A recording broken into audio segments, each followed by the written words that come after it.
you are on the Mount Rushmore of podcast guests for me. I don't want to inflate your ego too much, but yeah, it was massively inflated.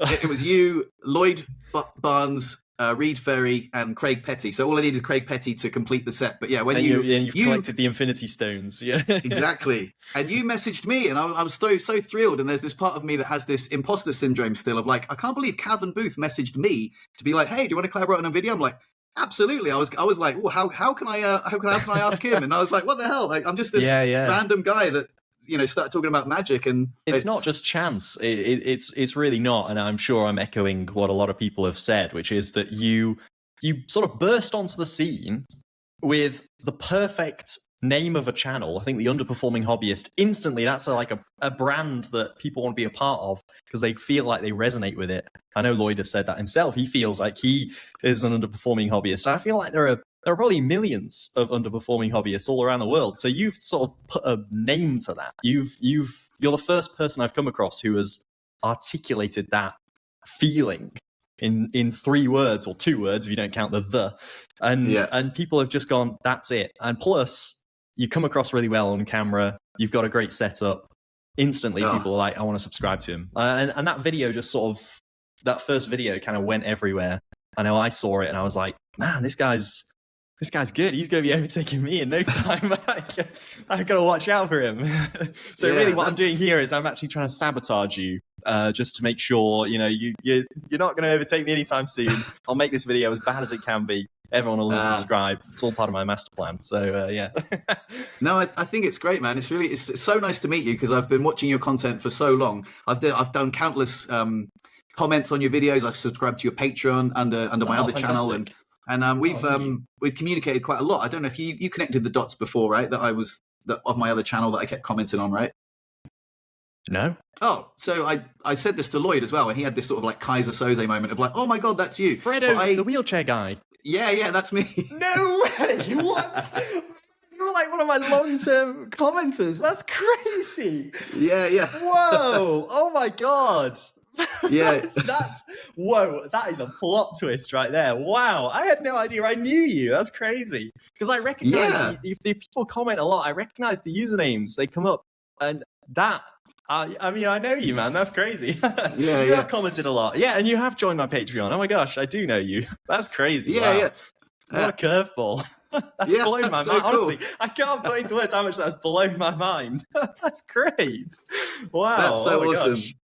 Yeah, Lloyd had the same moment when he realized as well, because I'd commented a lot on his videos, on his solo podcast and stuff. And he was like, "Oh my god, you're the same guy," and I'm like, "Yeah." So yeah, I've been a big fan of yours for a while, man. Oh my gosh, yeah. I mean, now I'm just kind of thinking back through. I've got a weird memory for like comments and stuff. So anyone that sort of comments on the channel, on my channel regularly, I know who you are, and I know a bit about you from what you've said in comments. And it's the same for you, Fred, because I know that you've left comments saying, this inspired me to go out and perform this, or go out and try this, and it's like. That's I can't believe that I sort of get to thank you in person. That's fantastic. Yeah, I mean, I'm glad the videos could help in some way. To me, I'm very much like you, and I think everyone has a little bit of like imposter syndrome when they make YouTube videos and people start to watch them and you get recognized at conventions or whatever. There's a massive imposter syndrome, which is I'm just a guy making videos. Like, I'm just I'm basically in my kitchen right now. I'm just like what it's so weird to know that people are seeing it. But often the usernames just feel like names, like distant sort of, figures and profile pictures and whatever. So it's good to sort of see people and talk about it in person, or as in person as we can be here. So yeah, thanks for that, Fred. That's made my day. That's great. Oh man, I'm so glad that we got there organically. I had a feeling that you might have known, but then when I said it, I love that. Watching you connect the dots. That was brilliant. Yeah, just like I say, your content has inspired me a lot. I remember commenting about doing magic at my poker. Like, why can't I do magic at poker? Like, it's a room full of people and there's cards. Like cards are the perfect magic prop. Yeah, I can't seem to. Every time I do magic in front of my poker group, it comes across as cringe. Like they're the worst people to like perform to. I remember that comment, and you were like, "Oh, you gave me some supportive feedback." I'm not sure if you remember that, but yeah, it's. I don't remember 100% what I said, but did it work out in the end? Did you perform? Did it feel cringe in the end? performing to friends, especially my particular poker group, they're just not the right crowd. It's such a shame because, like I say, you've got the perfect magic prop in front of you. They're just not. It's not congruent with a good crowd. They're just, I did try. I did the one from the Daily Magician where I was like, I'm going to draw a picture card, or I'm going to draw a playing card, and whatever it is, you tell me what it is, like the 10 of clubs, and it's like, oh, the 10 of clubs, and they're like, oh, it's just voice activated, and I was like, oh, cheers, lads. Just like shot down immediately. I like those moments though, and to be fair, like I'm thinking now, and there are a lot of my close friends that the only time they've ever seen me perform magic was when they went to my stage show. That's the only time they've seen me perform magic. I've never performed to them socially, even when there have been cards or whatever. Some I have, and there's quite a few that I just haven't. And I think it's okay. I think sometimes, I mean, I'm a professional magician, so I I get paid to perform, right? Which means that it comes up in conversation because it's my job, right? Or it's at least part of my job. I do have another part-time gig that I do, but mostly magic is my job, right? So it comes up, how's work, whatever, those sort of conversations. Magic will come up, obviously, for me. And you would think that then leads into, show us a trick, show us the latest trick you've been working on or whatever. It never does. It never does. I just don't end up performing to my friends or my closest friends unless I'm the one to arrange it, unless I'm the one to go, hey, do you want to see this cool trick I've been working on?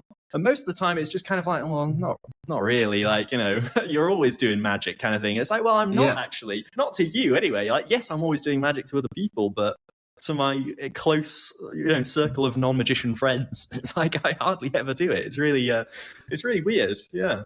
Yeah, that is weird. Yeah, I don't know why that is, but like sometimes friends and like close family members are like the hardest, the toughest crowd, especially. Oh yeah, so my one of the guys who hosts the poker night, I said to him the other day, I was like, oh, I've been doing magic gigs recently, and he was like, oh, for kids.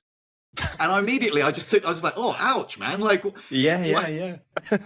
he's seen me do some magic, and because like I was a bit nervous or like unprepared or whatever, he's seen me do some fumbling sort of magic, and he hasn't realized, well, I guess because I've been keeping it a secret, and immediately he said for kids, and I just thought, oh, what a dick. Like, yeah, but strangely, whenever anyone says that to me, whenever anyone says like, oh, do you do kids' birthday parties or some comment about that, my reaction is always to go, I wish I was that brave. I'm not brave enough to do it in front of kids. I do it in front of adults who are far more polite because they've had years of social conditioning and years of knowing the right thing to say and knowing not to just go, this sucks, I'm bored, or whatever. Kids will be brutally honest when it comes to that sort of thing. So whenever anyone says, do you do it in front of kids? I'm like, no, I don't touch that with a barge pole. Like, kids are like close friends, the most honest audience you will get, because if they are bored, they will walk off. If they see how it's done, they will call you out and they will let everyone know and they will laugh at you and point. And friends will do that in a similar sort of way, although obviously totally differently. So it's kind of one of those things where it's like, I have so much respect for kids performers because I know I could not do it. I just know I couldn't do it. If ever I have to perform for kids that are there at a gig where I've been hired and they're adults and whatever, it's kind of my nightmare scenario. I'm my worst performing self in front of kids. Something about it, I'm just like, this isn't working. I all this doubt creeps in, or the magic that I'm performing isn't quite tuned to them. I'm not performing a kiddie trick. I'm performing something that requires knowledge of playing cards or requires just a few mental steps that they're just not capable of doing. Obviously, it's a really, really tricky scenario, that performing for kids. And I've had some nightmare gigs where I've turned up. I've mentioned this on my channel, where I've turned up and it's only been kids, and I've just been lied to basically about what the gig is. Someone hired me once, no joke, and I was told it would be adults. I turned up, it was all kids, about 40 kids. And I was like, this wasn't what I was expecting. And they were like, oh yeah, we know you're not a kids magician, but we really like the look of you, and so we sort of pretended it was adults. And I was like, yeah, but I'm not going to be as good because this isn't the audience that it's designed for, So it was really, really odd. But it's a massive, that's massive wild, challenge. Man. How did that go? I'd love to hear more about that, because I know you mentioned it on your channel once. But how did you just all of a sudden? Did you just turn into a kids entertainer, or? Yeah, I did turn into a kids entertainer, and I almost sort of. I look back on it now, and I'm like, actually, I handled it pretty well, because I sort of abandoned most of my repertoire. I sort of went, okay, that's not going to work. That's not going to work. That's not going to work. It was like more than 50% of my repertoire. I immediately just sort of went, this isn't going to play to these kids. I mean, they're literally, about 6, 7 years, oh, 6, 7. They're about 6 or 7 years old. And I was just like, yeah, sorry, I didn't do that on purpose. And they were like, the way I described it in the video, I think they were like jam-covered kids running towards me, like begging to see some magic tricks and like, can you make a balloon animal and all this sort of stuff. And I was like, no, like that's not what I do. And I'm sorry that your mum and dad let you down by hiring me, because I am a disappointment to you. I totally get that. And then like, since then, I've always sort of come a little bit more prepared to gigs like that, where I will have in my magic bag, just as a backup, just as a reserve, some tricks that I will never perform to adults. I'm talking the most basic stuff. Some of it I've got from the Temu videos, the Wish.com videos, like color changing silk or, little vanishing things that I don't mind if they grab it off me and find out how it's done and want to do it themselves. If that's part of the entertainment for them, it's fine. Like I'll just hand it over, whatever. I actually did that color changing silk at a gig recently because there was a 3-year-old there who wanted to see a trick. And what trick can I show to a 3-year-old? Well, here's these silks that change color, and they were mind blown. So, things like that are important to sort of have in the, in the toolbox, so to speak. Yeah. Craig Pay dropped a little gem recently on his like he's got so much content, and there's so many gems in there. Like he said, when he goes to a gig, like a wedding or something, and there's children there, he shows them the crazy man's handcuffs, and he's like, look, this is how you do the trick. And I'll tell you what, here's some rubber bands. Why don't you go around and show everybody this trick, right? And then the best person who does it, I'll be watching you all night, and the best child who you'll win like a special deck of cards. And then that's it. The kids aren't following him around. They're like all like amazed by this new magic trick that they've learned. And I was like, oh man, that's incredible. Such a beautiful tip for magicians, to get kids. It's a beautiful trick. You can teach it. You're not giving away any secrets. And then they're all entertaining each other, trying to entertain the adults. And yeah, it was brilliant. Distract them. Yeah, exactly. Distract them with something that they can do. It's 100% my advice as well. I used to take from a Marvin's Magic kit, the Rubik's Cube in a jar thing. You shake it and it turns into lots of little Rubik's Cubes. I used to take that. It's like, look, this is how it works. You put them all in here really carefully, and then, you shake it, and, it changes. And that would blow their mind. That, and, I mean, some people are going to hate me for this, but vanishing AirPods. If there was like maybe a bit of an older kid, maybe like a 12, 13-year-old, and I was like, I can say, whenever there's a kid of that age, they'll sometimes sort of clock me, and they're like, I'm going to watch this in a different sort of way to like a 7 or 8-year-old. They're not trying to catch me out. They're trying to appreciate it a little bit more, because that's what I was doing when I was that age. When I was a 12-year-old or a 13-year-old watching it, I think a lot of magicians might underestimate a kid of that age, but actually sometimes I'll see them and I'm just like, you are appreciating this on a different level, even to the adults, even to the drunken aunts and uncles at this wedding who are loving the tricks, but they don't care how it's done. They're just having a great time. That's one sort of appreciation, which obviously I love. But then there's like a next level appreciation, which you sometimes catch in people. And I've often caught in those young teenagers, which is like, you're enjoying this on another level. And so I will sometimes say, look, here is this trick, vanishing AirPods, whatever. This is how it works. Show it to me first, practice once. Okay, you've nailed it. Go. Perform it to people. Yeah. And they will be blowing people's minds, and they'll be coming back going, because it's a really good trick, right? If you're just seeing it as a visual trick, it's really, really cool. And they'll be showing the drunken aunts and uncles, and I've like created another magician there. And that is a feeling that is unlike just showing someone a trick. That's sort of a next level thing. Seeing someone perform because of you is like, oh, that's great. Yeah. And they've had a great time as well. I've performed to some kids recently, and I've had them say, oh, I want to be a magician. And I'm like, oh, that's amazing. You should follow that up. That would be great. Yeah, I've also had, there's a funny story I wanted to tell you. It happened today, actually. I wasn't planning on bringing this up, but it happened today. And I thought, why not?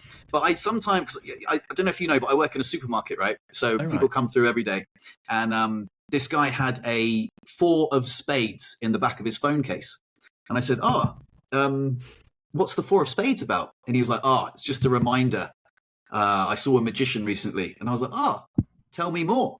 And he was like, yeah, it's just a reminder of why I hate magic. And I said, a bit of an atypical response, to be honest. But I said, oh, okay. He said, yeah, it's got a 4 of hearts on the back. It's like it's a weird one of those weird cards. And he did this weird thing where he guessed this word I was thinking of on Wikipedia, and it took me 2 days to work it out. And in the end, it turns out he paid like €100 for an app, that it does it. And I was like, oh, what a loser. And I was there, and I just thought, well, it's probably not an appropriate time to bring up that I'm a magician, but I said, isn't that, so that's a really interesting reaction. I was like, you don't fancy just marinating in the mystery? And he said, no, I absolutely hate it. I can't relax. I just don't know. I want to figure it out. And I was like, oh, okay. And he said, yeah, I'm keeping this here because to remind me how much I hate magic, which I thought was so bizarre. Like normally if you see that, that's the opposite. It's like, oh, it reminded me of this beautiful memory of this magician that did this beautiful, impossible thing. But he like took 2 days to work out the trick. I don't know. Obviously, he must have just Googled it, and then just was like wanted to hold on to this seething hatred for magic. But in a way, I feel like he is a magician in the making. I feel like he is the perfect type of person to become a magician because the magic has got a response from him, right? Even though it's a negative response, I feel like it's kind of not. I feel like he's in denial, that guy, and just if he keeps down this path, you know, like it will open something up in his head because I feel like any magic trick that gets that sort of response and has you caring about it for 2 days afterwards, even if in your head you think that it's a negative pursuit, you're trying to work it out, you're trying to break down this illusion, like it's got something from you, it's done something for you, and it has kind of changed the trajectory of his life for those few days. So it's interesting. I've never come across anything like that before. I feel like he'll have a change of heart. I mean, not that we'll ever know, but I'm right. Who knows? I didn't get the feeling that he would. He was like, that's weird though. That's so like, weird. Wow. Because there's this Snowbox festival that's on at the moment, and it brings a different sort of clientele to town. And I don't want to sound too. They're a little bit more. I'm just going to say it, they're a little bit more chavvy, and so I didn't really get the feeling that he was, a budding magician. Not that chavs can't be magicians, but just. I'm digging a hole. The plan is working. The plan is working. Here we go. Get Fred cancelled. That's the mission. That is so interesting, though. I've had some different reactions as well at the till. Like, someone said to me, "Oh, have you got any plans for the weekend?" I said, "Oh yeah, I've got a magic gig." And the lady looked at me. She said, "Are you a magician?" I said, "Yeah, I'm a magician." She's like, "Oh." And why would you react like that? Wow, yeah. I mean, look, as someone and the magicians who perform every weekend will relate to this, but as someone who has to constantly ask people if they want to see a trick as my job, right? Yeah. You see every reaction known to man, except the keeping a card in your phone case because you hate magic that much. Not come across that specific one, but you see every reaction under the sun, and there are some mad ones. There are some really strange reactions. Like most of the time, 90% of the time, if you've sold yourself in the right way and you come across as a likable person, whatever, the job's kind of done. Like if I come up to the table and I'm just going, "Hi, how was the food? How are the drinks?" That's often what I'll start with, is just chatting to them, just saying, hello. They think I'm a waiter, whatever. I'm fine with that. That's quite a nice little in, because people coming up to the table, if you're eating food, is a normal thing. How's the meal getting on? Sometimes they'll, order a drink from me, and then I'll sort of use it as oh, actually, you'll have to ask him over there because I'm the magician, right? Whatever. I've kind of detoured. But anyway, you see every reaction. And the really negative ones, the people that have the most negative reaction, are often actually the people that end up enjoying it the most. And I'm sure that other magicians will kind of relate to that, because there's something about oh yeah, okay, you're a magician, sure, whatever. There's something about that person, that mindset, someone who is likely to do that. They're also likely to be the one that's watching the most closely, and therefore they've become the most engrossed in the performance because they feel like they don't like magic. And because they feel like they're trying to catch you out, they're watching closely. But as a side effect of that, they've kind of fallen into the performance on a level that's deeper to maybe the other people. And so I think it's easier to win those people over because they are your most captive audience in a way. I feel like that's something I've noticed over the past sort of few years, really. That's a really interesting perspective. How do you find that you win them over often? Almost always. But there is a level at which their hatred for magic, and look, the reason they hate magic, the reason anyone hates magic is because of bad magicians, right? And there's plenty of those around.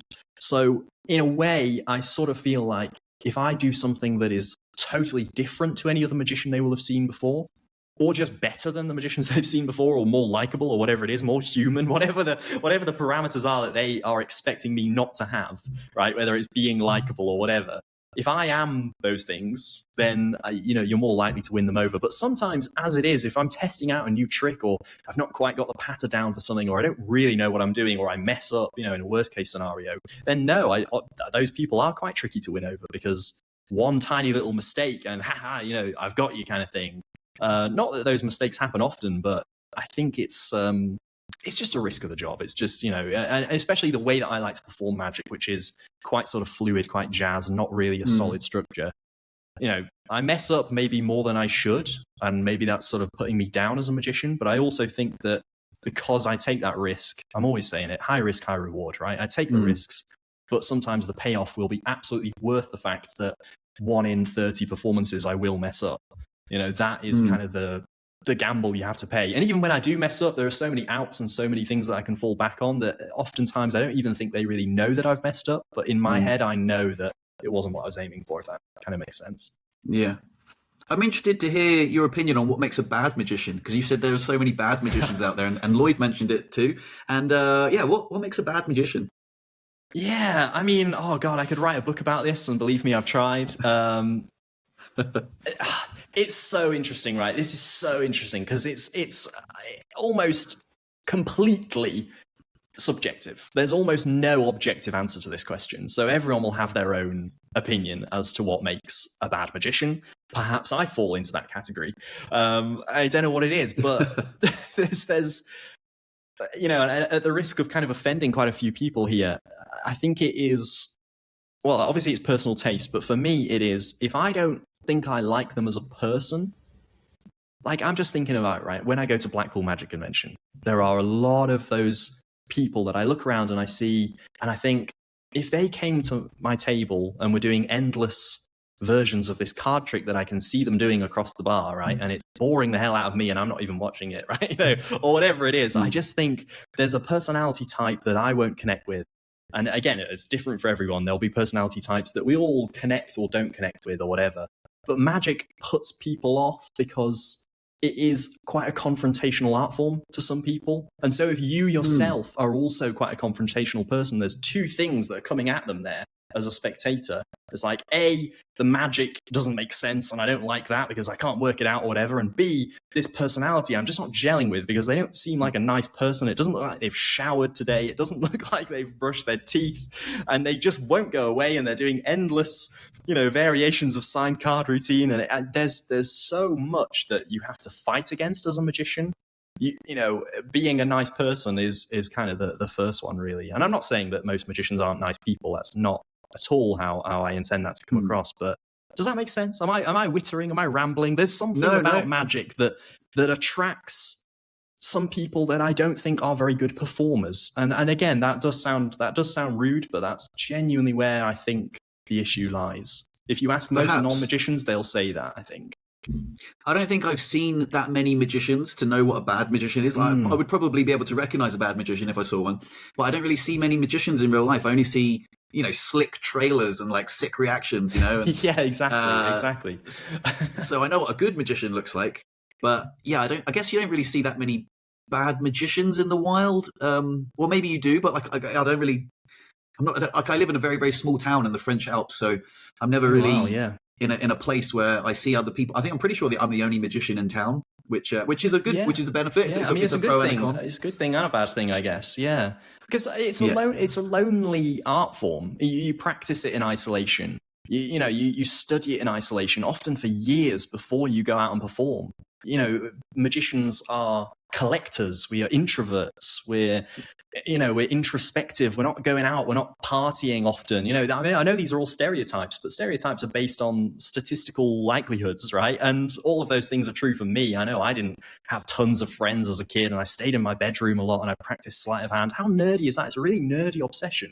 And so often, if you sort of to make a Venn diagram between the nerds and the good performers, there's a very slim middle, and that's the issue. That maybe I've worded it better there. That is the issue. That it's tough to be in both camps, and maybe that's true of anything, music, comedy, whatever. But magic especially, I think, draws a certain crowd, and there's nothing wrong with that particularly, but. You've touched on something really good there. I don't know if you listen to the Slightly Twisted podcast. Do you listen to that one? I don't. No, I make it a rule to avoid anything that uses slightly as in its name. No, I'm joking. I just think it's slightly overdone. But no, I haven't come across that podcast. Oh, it's good. It's really good. I'd recommend it. Their last episode, it's Alan from the Slight Co, and then I forget the other fella's name, but they're from Twisted Magic, and they've done. Yeah, so they've done a podcast called the Slightly Twisted Podcast. Really good. 2 magic shop owners just talking magic, and I love anything magic. So I've been listening to every episode so far. I think they're on their 4th episode. And in their last one, they spoke about the loneliness in magic. And it was something that really resonated in the comments, and I hadn't really considered it, and you've brought it up as well. But yeah, magic is a little bit lonely. I hadn't really considered it, but like before I had an accident, that's why I'm in a wheelchair. And before that, I was a snowboarder, and I was like very social and stuff. And after my accident, I sort of reclused a little bit, and I don't really go out that much just because I live a more sedentary lifestyle. But I got a interest in magic like since my accident, and then sort of I guess this sort of lonely chapter of my life, well, not like really a lonely chapter, that's a bit of an exaggeration, but I'm guessing like magic fits this side of my personality a bit more, because it is something that you practice alone, you can practice in front of the mirror, and again, that's why there are so many underperforming hobbyists, because magic is this gateway to being sociable and funny and likable. You see these trailers and they sell you the dream of like, oh, that would be amazing, and then you buy it and you're like, oh yeah, but I don't know if I could do that, but then you just hoard them, and there's something about it, and I think it's specifically male. I looked at the statistics. I actually never really look at my YouTube analytics, but my YouTube analytics are 100% male. Wow. Like, it's not even 99.9. It's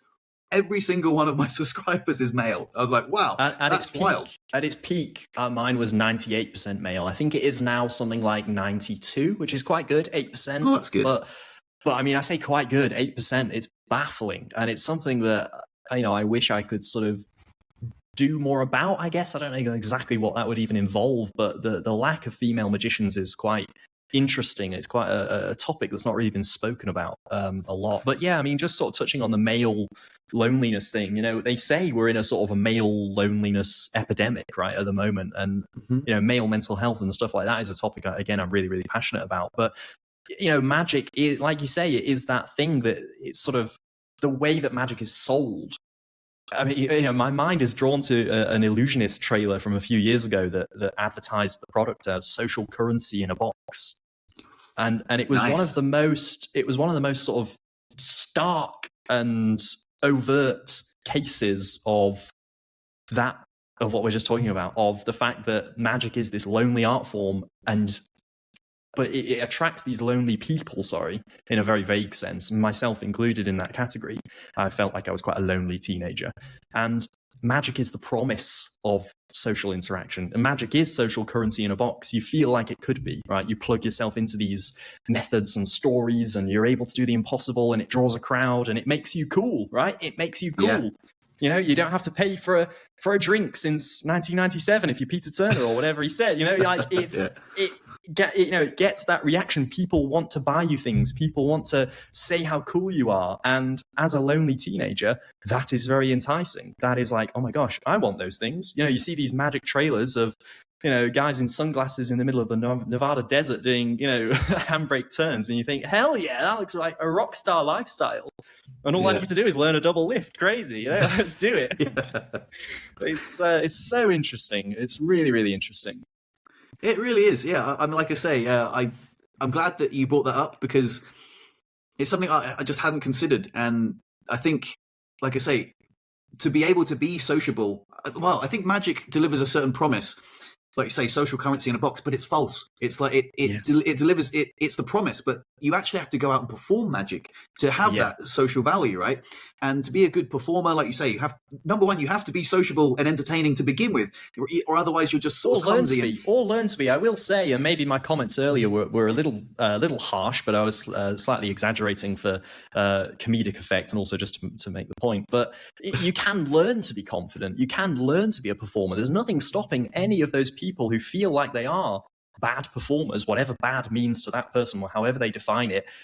You can learn to be a good performer. I learned to be a good performer. I wasn't at all a good performer. I was the sweaty, nerdy, lonely, I turned up to my first gig, and well, I spent most of the gig smelling of spoiled milk, because I thought it'd be a good idea to do a peering glass of milk at my first magic gig. had a glass of milk in my pocket. True story. And obviously it spilled all down my trousers. So I went around looking like I'd pissed myself, but I stank of milk. Like, if that doesn't scream lonely, outcast, bad performer, I don't know what does. Like, there's no easy way to, come to the table and go, apologies about the smell, but anyway, do you want to see a magic trick? I set myself up for failure, but you learn through failure. Failure is a gift in a way, because it teaches you all those things. And it took me, I would say, maybe 5 years to become somewhat of a good magician. And I still don't feel like I'm a good magician. Sometimes I come home from a gig and I literally cry. I'm like, what was I doing? What was this? What was that? I overthink it, or I'm overly critical of myself. It's not a journey that sort of has an end point. And I don't want people that see my videos to think, he's the finished product. He knows what he's doing. Because no, that never stops. Like it never. That's so interesting. That's so interesting to hear that from you, who I would have thought that would be a finished product. There are so many people that are lower down the ladder that they look at you and be like, if I could get to Cavan's level, I'd be a finished product. And realize that when you do get to Cavan's level, you'll never feel like you're the finished product. You'll always be like, I'm not Craig Petty. I don't know where you put yourself on the ladder. Craig Petty probably has that as well, though. I almost wouldn't believe a magician that says, I'm the finished product. I am it. I am him, as the kids would say. I almost don't believe anyone that says that. I just don't think that there is sort of an end goal, and I think that's perfectly okay to think that. Think that in 10 years my performance style in magic will most likely be completely different to how it is now. I hope that I'll be performing new tricks and different tricks, and that I will be a better performer. But again, I also use better, the definition of that changes from person to person as well. So it's all subjective, but it's interesting to talk about. But it's like life. Like, if I think about the sort of person I was 10 years ago or 20 years ago, I'm so much different. So I can imagine if I continue to do magic, then you just evolve as a person. And another thing I'd like to add is that while, if we're using the ladder analogy, some people are not even on the first rung yet. And I'm so grateful and so proud, if I'm honest with you, of the fact that since I started my channel, there's been a few people in the comments that have been like, because of your content, I've gone out and done my first magic gig. I showed someone, I set someone a challenge to show magic to a stranger in a low stakes environment, one simple trick, and people have done it. And that has been, got them from 0 to 1. And then they've come back in the comments and said, since I've done that, I went on holiday and then I started performing magic to the waiter who came over to the table. And there has been loads of comments of like people saying, I did my first magic trick to someone. And they've got off they've gone from underperforming hobbyist to magician. If you perform a magic trick to someone, you're a magician, right? Rather than just a collector of secrets. And I'm so proud that like my content has had that positive effect. It's been that sort of be. Yeah. Yeah, it's been wild, man. Like, I hadn't really anticipated that was where it would go. It's been since I made that first video, I had no idea that that's where I was heading. But I've been also holding myself accountable, saying, well, I'll take the first step. I'm going to go perform magic for a stranger, and I'll film myself, being giddy and nervous and procrastinating about it and double guessing myself. And then, that's sort of, I don't really mean to talk myself up at all, but like it's really cool that it's been inspiring for other people to get off of 0 and onto 1, and that's awesome, man. I really love that. Yeah, I mean, you should be immensely proud of that, because it's one thing to be a magician. I think it's another thing, like I was saying before about the vanishing AirPods with the teenager performing it. It's one thing to be a magician. It's another thing to inspire another magician. We're a rare breed as magicians, and the more the merrier, I think. I don't think that secrecy is advancing the art form in any way, shape, or form. If I was obsessed over keeping the secrets, then I wouldn't have shown this kid how vanishing AirPods worked. I wouldn't have, done all these things that I've done and made tutorials on YouTube. But the fact that I have means there are more people becoming magicians, and therefore it's like a ripple effect. There are then more people experiencing magic, and how that's a bad thing, I fail to see. It's a wonderful thing. So you should quite rightly be very, very proud of that, because you have a YouTube channel that is so good and inspires me as well. I don't want you to think that it's one way either, because it's absolutely not. It's actually very, very inspiring to see someone at the point in the journey that you are at, which is so good. There's no, there's no limit on age or ability or disability or anything like that. It's like anyone can become a great magician. Anyone can become a great performer. And that is kind of the feeling I get from your channel, which is the Underperforming Hobbyist. That's kind of the name of who you were at the start of this journey. And I hope in the years to come to see that develop and see that change. Because it's just, it's a magical thing. That's magic, if anything, Oh man, that's really kind. That's really kind. I like that. Sort of organically in the comment section, people have been calling themselves underperforming hobbyists, and like the tribe. I'm part of the tribe, which is so cool. Like I would have loved to have. I love that happened organically. I just like, I'm an underperforming hobbyist, and I want to do the same thing as you. And even like, I got an email just yesterday. Actually, it was you messaged me yesterday. And I looked at my phone. I was like, Cavan Booth has just messaged me. I couldn't believe that. I was a bit starstruck, and that might sound a bit weird. Ridiculous. I was like, yeah, I know, it's weird, right? And then David Jonathan, the guy who he brought out the app Double Feature, and a few months ago I bought it, and I was emailing him back and forth.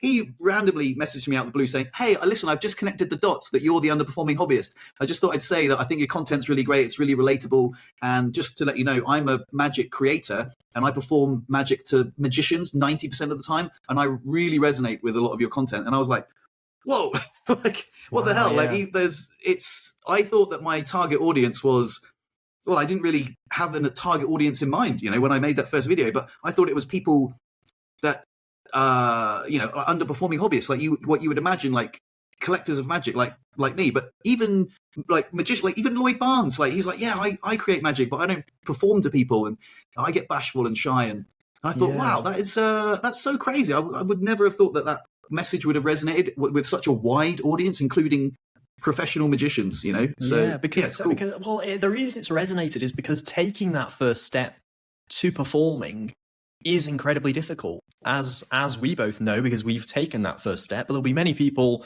listening / watching that haven't taken that first step, and it will seem like a really, really scary thing. It will seem very, very scary. And I wish I could remember the first time I performed to a stranger, and I can't. I literally can't remember. I can't pinpoint when it was. It just started to happen. And, several years down the line, I think I sort of looked back and went, when did I start doing this? I actually can't remember when I started doing it. So to the people that are sort of scared of making that first jump, I don't even remember that first jump. That's how small it seems now. Isn't that so weird that like I do it every day and I can't even remember the first time I did it? And the first time I really remember performing magic was at that first gig. But I think it was only a month later that I was on stage in front of my whole school in like a talent show kind of situation, with like however many, maybe 100, 150 people in the audience performing it on stage. I was like, how did that happen? Like, that's too much. I wasn't ready for that. I wasn't any good. I wasn't ready for it. I wasn't a stage magician, so no one could see the tricks. I was doing really rubbish close-up tricks. People at the back had no idea what was going on, but I wasn't ready for that situation. And yet I don't remember feeling nervous for it particularly. I don't remember feeling, obviously I did feel nervous, but I don't remember feeling, so terrified that it felt like a massive thing that I couldn't do. It still felt possible. It still felt like, like I'm just doing tricks. I can do tricks. It's fine. Like, you can do it. So, maybe that sort of confidence was somewhat naturally inbuilt in me, but that doesn't mean I was a good performer. That still takes practice. So yeah, if you're listening and you are, an underperforming hobbyist or a non-performing hobbyist and you want to be, then just the best advice is to just do it, isn't it? I mean, I'm sure you all resonate with this, but it's just go 100%. For it. Just do it. 100%. See what happens. Everything looks easier in the rearview mirror. Like, once you've done it the first time, I remember my first magic gig, I was so bloody nervous. And for some reason, I told the group to split up. I said I think there were 12 of them. And I said, do you know what? It'd be really good if there were just 2 lots of 6. Like, I'm a close-up magician. And so I sent half of them downstairs. I said, and then I'll do magic for you 6. And then you swap round. And it went fine, but like, I don't know why I said that, but it worked fine. That's great audience management. I tell you what, that's very bold audience management, right? You lot, go away. That's great. I wish I could do that. That'd be great. Yeah, I guess so. If it works, though. And I remember I had to do it in the garage because I couldn't get down the stairs because of the wheelchair. So I said, okay, you guys, I brought a table with me to put down in the garage. And we were like, cause they were on a cycling holiday. So we were surrounded by bikes. I said, right, you 6 go downstairs. And then I come back in about 45 minutes. And then I did the exact same routine with the other 6 people. The one thing I did regret is I sent both of them away with an impossible souvenir, which was the same thing. So when they went downstairs, like, oh, you've got a Starbucks card and a KFC card that's joined together as well, and you've got the corner of the 4 of diamonds. I picked the 4 of diamonds. So I didn't really know how that went when they sort of compared souvenirs. But I was fine. I was like, that's my first ever Magic gig, and I was, I did it. And then I was like, oh, that was brilliant. Like, they loved it. They were like, are you sure this is your first time? You're a fantastic magician. And I thought, wow, yeah, I guess I am. Like, now I've got the proof, but before I didn't have any proof. But again, looking in the rearview mirror, that was easy. That was amazing. Yeah. In fact, I would have probably just kept them all. Well, I don't know. I quite liked it. The garage was a bit crowded, you know. You sort of, some things are angle sensitive, so it was nice that I broke the group up into 2. But like I say, I was, you know, pacing around like and. Yeah, in the rearview mirror, it's a piece of cake, man. Exactly, and you'll never know unless you try. You'll never know unless you try. That's true of so many things, but I think of performing magic, it's absolutely true. I want to throw a quote at you here and get your opinion on this. I'm going to kind of flip the script here. So I have this quote in my head, which is based on an old Daniel Madison thing. Now, the Daniel Madison original quote was something like, "He who learns to cheat at gambling and doesn't has wasted his time." Right? That's the original Daniel Madison quote. Now, my interpretation of the quote, my changing of it is this: "He who learns to perform but does not has wasted his time." Discuss. Yeah. This is an essay question. What do you think of that? Is it a waste of time? I mean, you're practicing for something that you never do, right? I guess you're always ready to perform, but you're not ready. Like, you're like, oh yeah, I mean, I could do if I wanted to, but the conditions would have to be perfect. Someone would have to come up to me specifically and ask to see a magic trick, pretty much beg to see a magic trick, and then I'd do it. Rather than, go outside and just say, hey, listen, I've got something interesting to show you. Have you got a few minutes? That would be great. So yeah, I don't know. Is it a waste of time? Yeah, maybe. I mean, it's a little bit of a waste if you never show anyone your gift. If you never get outside your comfort zone, then what's the point? Yeah, it's something I just wanted to get your opinion on it because it kind of fits your topic in magic, your niche within the niche, so to speak. It fits it quite well, and it's something that because I'm writing a magic book at the moment. Hook tease, no, it won't be out for ages. Ooh, nice. But I sort of lead with that quote. Right, at one point in one chapter, I sort of lead with that quote, and I sat there looking at this quote that I'd written for quite a while, thinking, do I agree with that? I actually don't know. I don't know if I agree with it. When I wrote it, I definitely agreed with it, and my logic for the argument is, everything that you've just said. You're not sharing the gift. Magic is a performance art. It's meant to be enjoyed, etc., etc. But then there's also part of me thinking, what's wrong with just learning it, doing it for your own enjoyment? If it is truly a hobby, if you've no intention on performing, what's wrong with that? If you don't want to be a stellar performer, if you don't want to, get the confidence to perform, you're happy just doing it by yourself. It's like, what's wrong with that? If it is just a hobby you do by yourself, I don't think there's anything particularly wrong with that. I know lots of hobbyists who do that. It's interesting though, because I don't know. I'm always torn. I'm always going back and forth on this quote, whether I agree with it or not. But I feel like if there's a subtle distinction possibly to be made between the hobbyists who don't intend on performing and the hobbyists who do but are too scared and don't. I think possibly they are wasting their time. If the only thing stopping them from performing is fear, then yes, I think possibly you are wasting your time. Overcome that fear. Just do it. If you want to perform, don't live your whole life. You get one chance at this thing. Don't get to the end and think, damn, I wish I'd shown someone chop. Yeah. Don't Exactly. get to that point, because there's no point. Then the rear view mirror will be empty, won't it? And kind of what's the point? You have 100%. I listened to a great podcast recently about regrets and about how when you get to the end of one's life, typically you regret the things that you didn't do rather than the things you did do. I've got this decision to make. I'm coming up to a a Portugal trip next month to visit my friend, and we're deciding whether we want to road trip or fly. Now, flying is simple, it's easy. We'll just be straight there, and we'll have a relaxing holiday. A road trip, that's like 50 hours in the car. Me and my girlfriend trapped in the little box. We can take the dog, but then that's a pro and a con. And there's an adventure that waits, but it's going to be very expensive. There's so many things that's like, it's going to cost a hell of a lot more money. It's going to take a lot more time, but it'll be a fun adventure. And there's part of me that thinks I'll regret not doing that, but part of me that just wants to do the simple, just fly there. It'll be cheaper.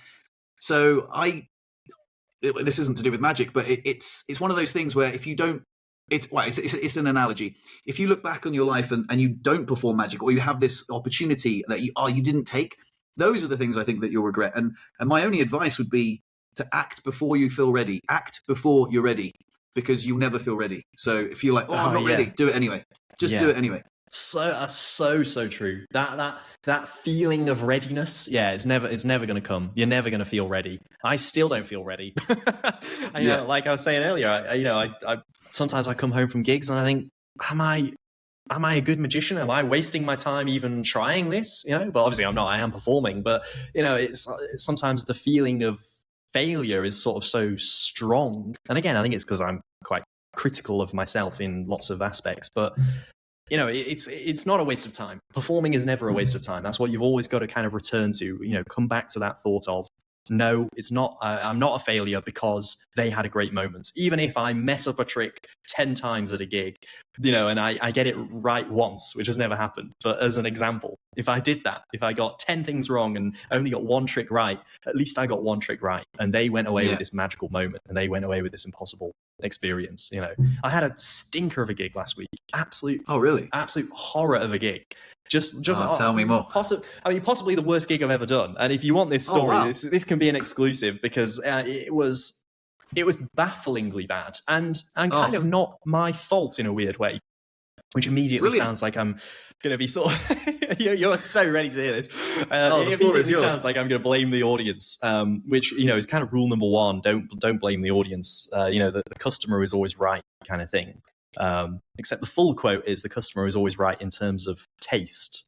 But I feel like in my case, my audience were not right in any sense, because where do I even begin to tell this story? This is mad, honestly. Take your time, man. I turn up with my stuff, and I know what to expect, because I've had conversations on the phone with this client, and they were very specific about what they wanted. And I don't know if you've ever had this, maybe not, and maybe it's quite a rare thing. It's happened to me a couple of times where spectators have requested a certain trick. This person did it in advance over the phone. They really wanted these certain tricks to be done, and I had to be just brutally honest and say, I don't do those tricks. They take a long time to learn. Or, I don't have the props and so I can't do it. I had to just basically say, look, I'm sorry. I know you want this particular thing, but I can't do it. Right. Can you be a bit more specific about what they requested? One of the things they wanted, they wanted double cross, right? My double cross has recently vanished, made a vanishing act of its own. I don't actually perform it ever really that often. I have one, or I had one, but they were very specific about, I want the one where you draw and it transfers over. And I just, the gig was in 2 days. I'm not going to get a double cross in that time. I had to just go, look, no, I'm sorry, I don't do that trick. That's not in my repertoire. My repertoire is what it is. I've been performing it for however long. You get what you get, kind of thing. If you want that trick, go to another magician who does it, kind of thing. But they were like, no, we still want you. You're good. So, but at the same time, if they know how the trick, like they know the punchline of the joke. Can you tell that joke that that's really funny? But you know the punchline. Such a good point. I mean, that was one of many different things that they were very specific about. Some of which made sense. How to dress, all that sort of stuff. I was like, fine. Dress codes, whatever. Fine. But even then, I think that how you dress is part of the art. It's part of the art form. And if you're changing that in any way, you're hiring the wrong person. You're not going to hire someone and then want to change their entire act. That's not how it works. A piece of magic is a piece of theatre in a very sort of pretentious way, right? In the sense that every aspect of it, I've chosen it for a reason, right? The way that I dress, the outfits that I wear, even growing my hair is an artistic choice. The only reason really that I have long hair is because I think that it looks good, right? There's no other reason to it other than I think it looks good. I tie it up when I do tricks and it kind of gives me a certain image, even if they don't remember my name or anything else. I'm the magician with the man bun, right? And the beard or whatever. That's just, I don't know. That wasn't the intention when I grew it, but it's a side effect of it, right? So everything has been made for a reason. So already they were trying to sort of change that and I felt a little bit awkward about it. I was like, whatever. It wasn't the end of the world. So I turn up at this gig and already it's a very lively atmosphere. There is pounding music. It's just in someone's house, right? It's just like a sort of a dinner party setting in their house. But I'm clearly almost late to the party, even though I'm actually early. I always turn up early, obviously, but I feel like I'm late to the party because everyone is, more drunk than I was expecting. The music is louder than I was expecting. I was like, okay, this is a different energy, but we can still work with it. It's fine. They luckily did turn the music off for the magic.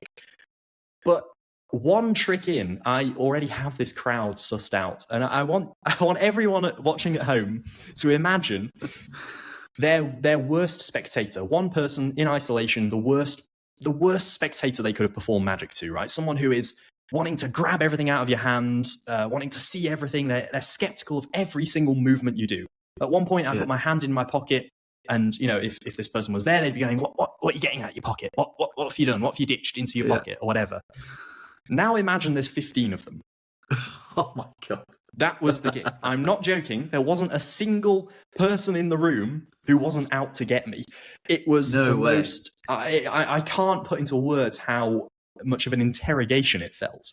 And what I worked out very quickly was they want me to be rubbish.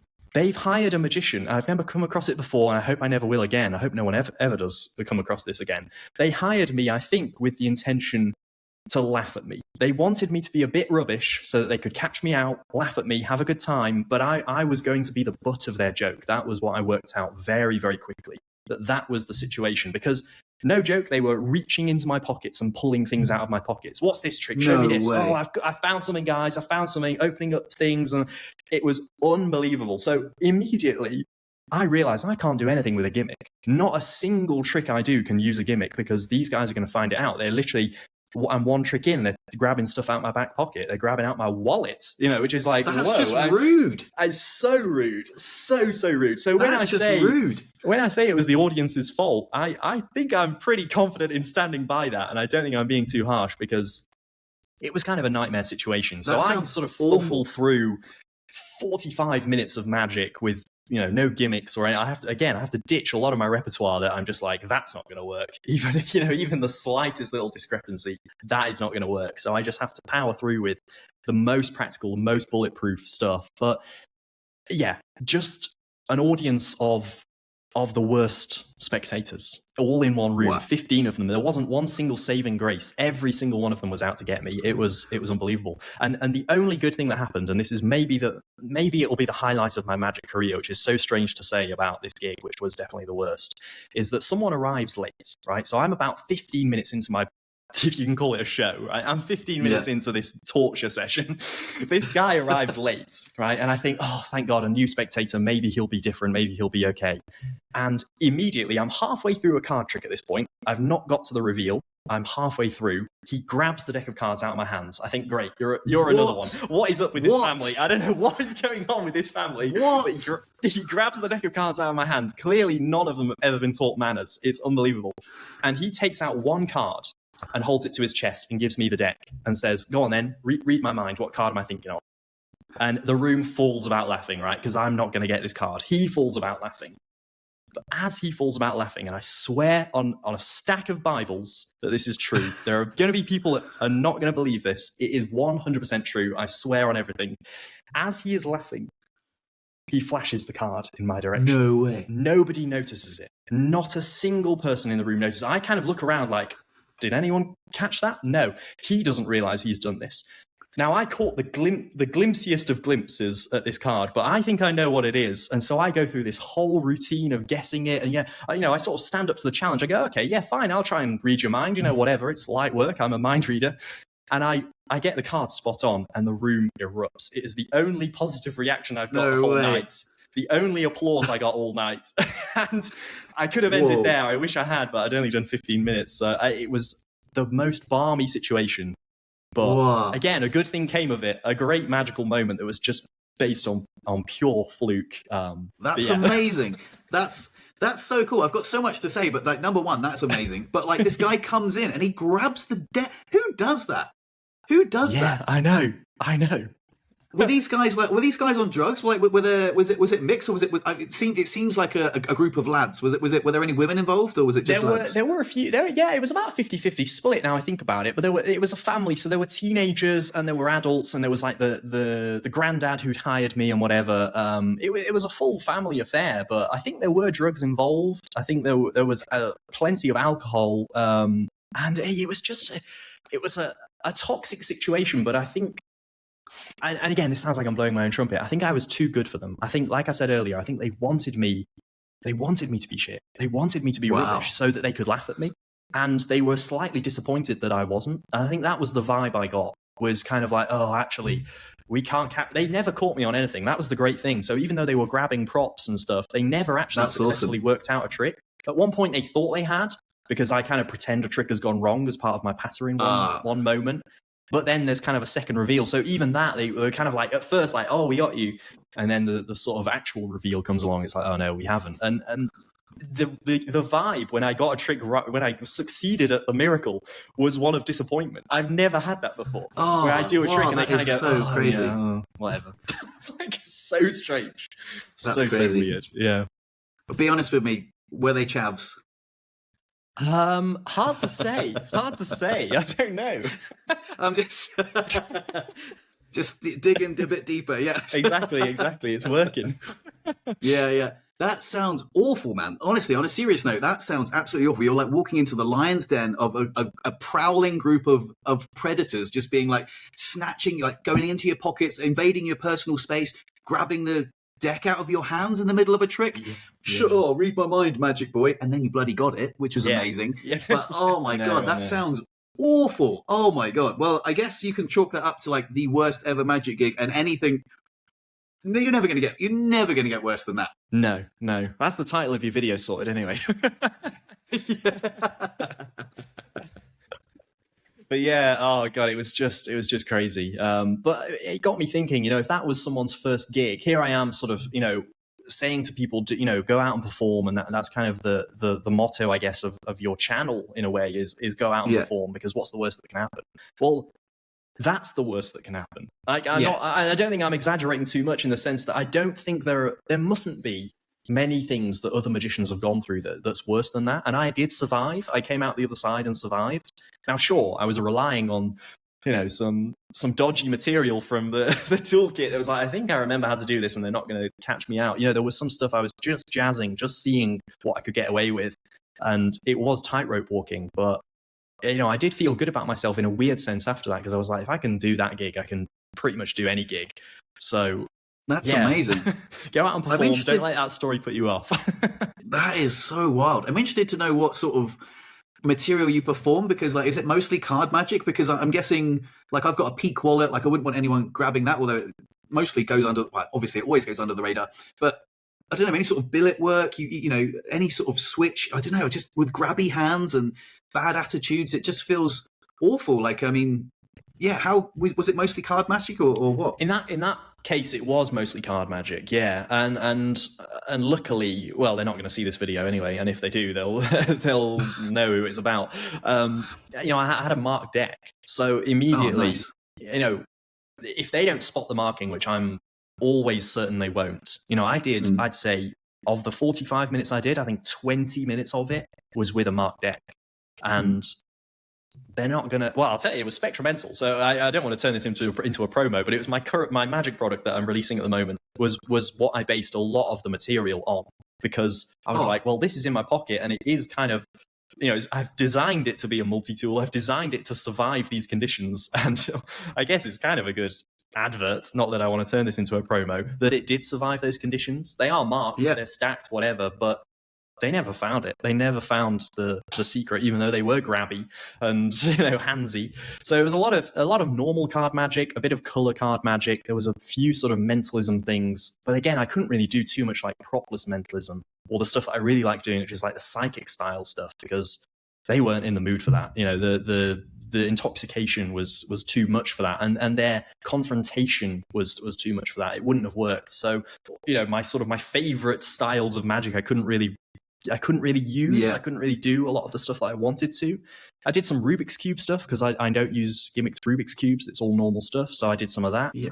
And just somehow got through to the end of it. Yeah. That's incredible, man. Oh, man. I'm baffled that like, was there any point that you were like, I might just leave? Like, I'm sorry, you can have your money back. I'm just going to go. This is awful. In retrospect, maybe I should have done. And I'm sure there'll be people in the comments saying, yeah, I should have just left. But it was my highest paid gig of the month. And I, you know, as from a business point of view, which is what it is for me, I was like, I think I can do this. If it had got to sort of, you know, not that it would ever happen, but if an audience ever got really sort of antagonistic to the point where I felt like I wasn't safe, which, you know, would be an odd situation. It's only ever really been one time where I thought, you know, maybe I'm not 100% safe in this situation. Then obviously I would kind of back out of that. But it's so unlikely. You know, we're talking here about the 0.1% of gigs that I do that are, you know, that bad, where I sort of, you know, feel like I'm actually not enjoying it, and neither are they, and, you know, it's not sort of a normal human interaction. That's a very, very rare case. And you know, any magician who's unlucky enough to sort of have that as their first gig, oh my gosh, it would put you off doing gigs, I think. But it shouldn't, because you should know from someone who's done gigs that is very rare. And you know, 99.9% of the time it is a joyous experience, as I'm sure you know, and everyone knows. Magic is wonderful, you know. So absolutely, it happens, but it's very unlikely. There's so many different directions I'm thinking about taking this conversation in, but one of the things I wanted to say was you are a professional magician, right? And you do gigs, but one of the things I was really surprised at is you said that magic is not your full-time job. Yeah, it's not my full-time job. I have another job, which, you know, I try and keep a secret, but, you know, I keep accidentally telling people I'm a spy. I've really got to stop. And, you know, I think I did it again. Nice. That's Monday to Wednesday. So Monday to Wednesday, I'm a spy. And then I said it again. And then Thursday to Sunday, I'm a magician. But I say that, and it's very loose because, you know, Monday evening, Tuesday evening, Wednesday evening, what am I doing? I'm thinking about magic. I'm writing down magic ideas. It never stops, you know, even at work. I carry a notebook with me now, a physical, old style pen and paper. You know, something quite cute and retro about it. I've started doing that as well. Someone bought this for me recently, and I've just started carrying it around with me. But there's something about it that's very, very nice. It means you're not... I used to use my Notes app, and I even got a phone with a pen, right? One of the Samsung ones. And I used to use that all the time. But what would happen is you'd open Instagram, you'd open Gmail, whatever it is, and suddenly you're not writing down ideas. You're just doom scrolling or, you know, watching YouTube or whatever. So pen and paper's great. And the magic never stops in that sense. So even at the day job at MI5, I'm still writing down ideas, you know. You'll have to tell, obviously you don't want to say it, which is fine, but will you tell me at the end? Like, because I'm really in like, you know, off the pod, would you tell me? I'm really interested to what your full-time job is. I think Reed is a structural engineer, which is really cool. And he's well, like I say, it baffled me to find out Reed Ferry was not a professional magician or a full-time magician. I was like, wow, like he's got a full-time job as well, you know. It wouldn't be like, you know, it'd be like finding out Lloyd Barnes is a bricklayer, you know. yeah. I mean, I would love to be a full-time magician. It was never my intention. It really wasn't until very, very recently. It wasn't my intention to be a full-time magician, which is quite interesting. I think a lot of people will assume that has always been my absolute passion, but I've got a lot of passions in life. I was not at my current job, but my previous job, I was a videographer. So I used to be a videographer for a car company before MI5, before they you know, hired me. So that was my day job, which was full time. I don't mean full time, you know, 8:30 till 5:30 kind of. It took up a lot of my time. There wasn't really much time for magic or whatever, because I'd come home and the thing about being a videographer, which I found weird, was and maybe you can sort of if someone studied when I posted videos, you'd probably find that I posted a lot fewer videos in that time because I was making videos in the day. So my job was making videos of cars and filming cars and, you know, editing. I was on Adobe Premiere Pro and whatever and holding cameras and stuff. Then I'd come home and I'd go, oh, I've got to make another video. You know, like, it's like the last thing I wanted to do was make a video. And I sort of felt like I had to almost. So I really sort of lost my love of YouTube during that. It was only a short time I was at that company, but I really sort of fell out of love with making videos because of that. But sort of luckily, the job itself wasn't very like busy. It wasn't very, I had a lot of free time even when I was at work. So I'd be at my desk and sometimes I'd be editing my own YouTube videos secretly because I had nothing else to do. Oh, nice. So it kind of worked out okay in the end. But then I moved job, and I do love my current job, but the balance is nice. Having split half the week I'm this, half the week I'm that. It's so nice because it means I still get to do gigs whenever I want, pretty much. And it's nice. It's a great balance. The other thing I wanted to ask you was I saw a video of you recently on you collaborated with Chasing the Illusion, and you and you went up to strangers and you cold approached them. I don't know if you caught the bit on the Reed Ferry podcast where I spoke about it. Yeah. And Reed Ferry was talking about how to cold approach people, and he's kind of like quite slick at it, to be honest. Yes, and I saw he's the a professional video at that. He definitely is. And you were like sort of squirmily, sort of bashfully going up to people. Oh, hey guys, do you mind if I show you something? Weird, yeah. I'm a bit busy. Oh, no problem whatsoever. Of course you are. And you just kind of like squirmed away. And it was very, number one, it's a very British thing to sort of like, oh, absolutely, no problem. Very apologetic, wasn't it? I watched it back and I went, was I really that sort of timid? Like, what am I doing? At one point, I go up to a group. I mean, if people haven't seen the video, feel free. It's I only do one trick over and over again. It's not that interesting from my point of view, but Chase has some banging tricks. He definitely won, even though we called it a draw, so we can get a part 2 out of it. But he absolutely won. At one point, I approach a group of girls, right, that are sort of outside a bar. They look like they're about to have quite a nice time. I'm like, perfect audience, right? I go up to them, and for whatever reason, I say, do you want to see something weird? I'm like, why did I do that? That's never how I approach a group. Hey, ladies, do you want to see something weird? They were like backing away, like, no, thank you. I was like, that is asking for a restraining order. I don't know what came over me. It was something about the camera and kind of there was a few pressures that's like, this is the first time that people are going to see this trick. I was kind of trying to promote or whatever, because I knew this would be footage I used in the trailer and whatever. So I was like, okay, I need to do this on camera for the first time. That's kind of scary, even though I've done the trick a lot. Then there was the camera being there made it very awkward. And there's some stuff that got cut out of that video where one group literally started shouting at me and at the camera, stop, film, we don't want to be on camera, we don't want to, they really got quite aggressive about it, because we wanted shots of us approaching groups from a distance, which you see at the start of the video. You'll notice as the video goes on, those shots don't exist because of that group. So in Leicester Square, this group were just like, you're filming, stop, we don't want to be on camera. Okay, from now on, let's not film the approaches, let's just film the magic. I don't know why I was so nervous about it. It's my job, but the excuse of being paid is a huge one, as I've found. Yeah, of course. Yeah. That it was so funny because I was like, wow, I can't believe Cavan Booth gets like that. But then obviously I've thought about it and like, you are a professional magician in your box of like, I am the magician, I'm here to perform magic. It's very comfortable. Hey guys, I'm paid to perform magic. Can I show you something?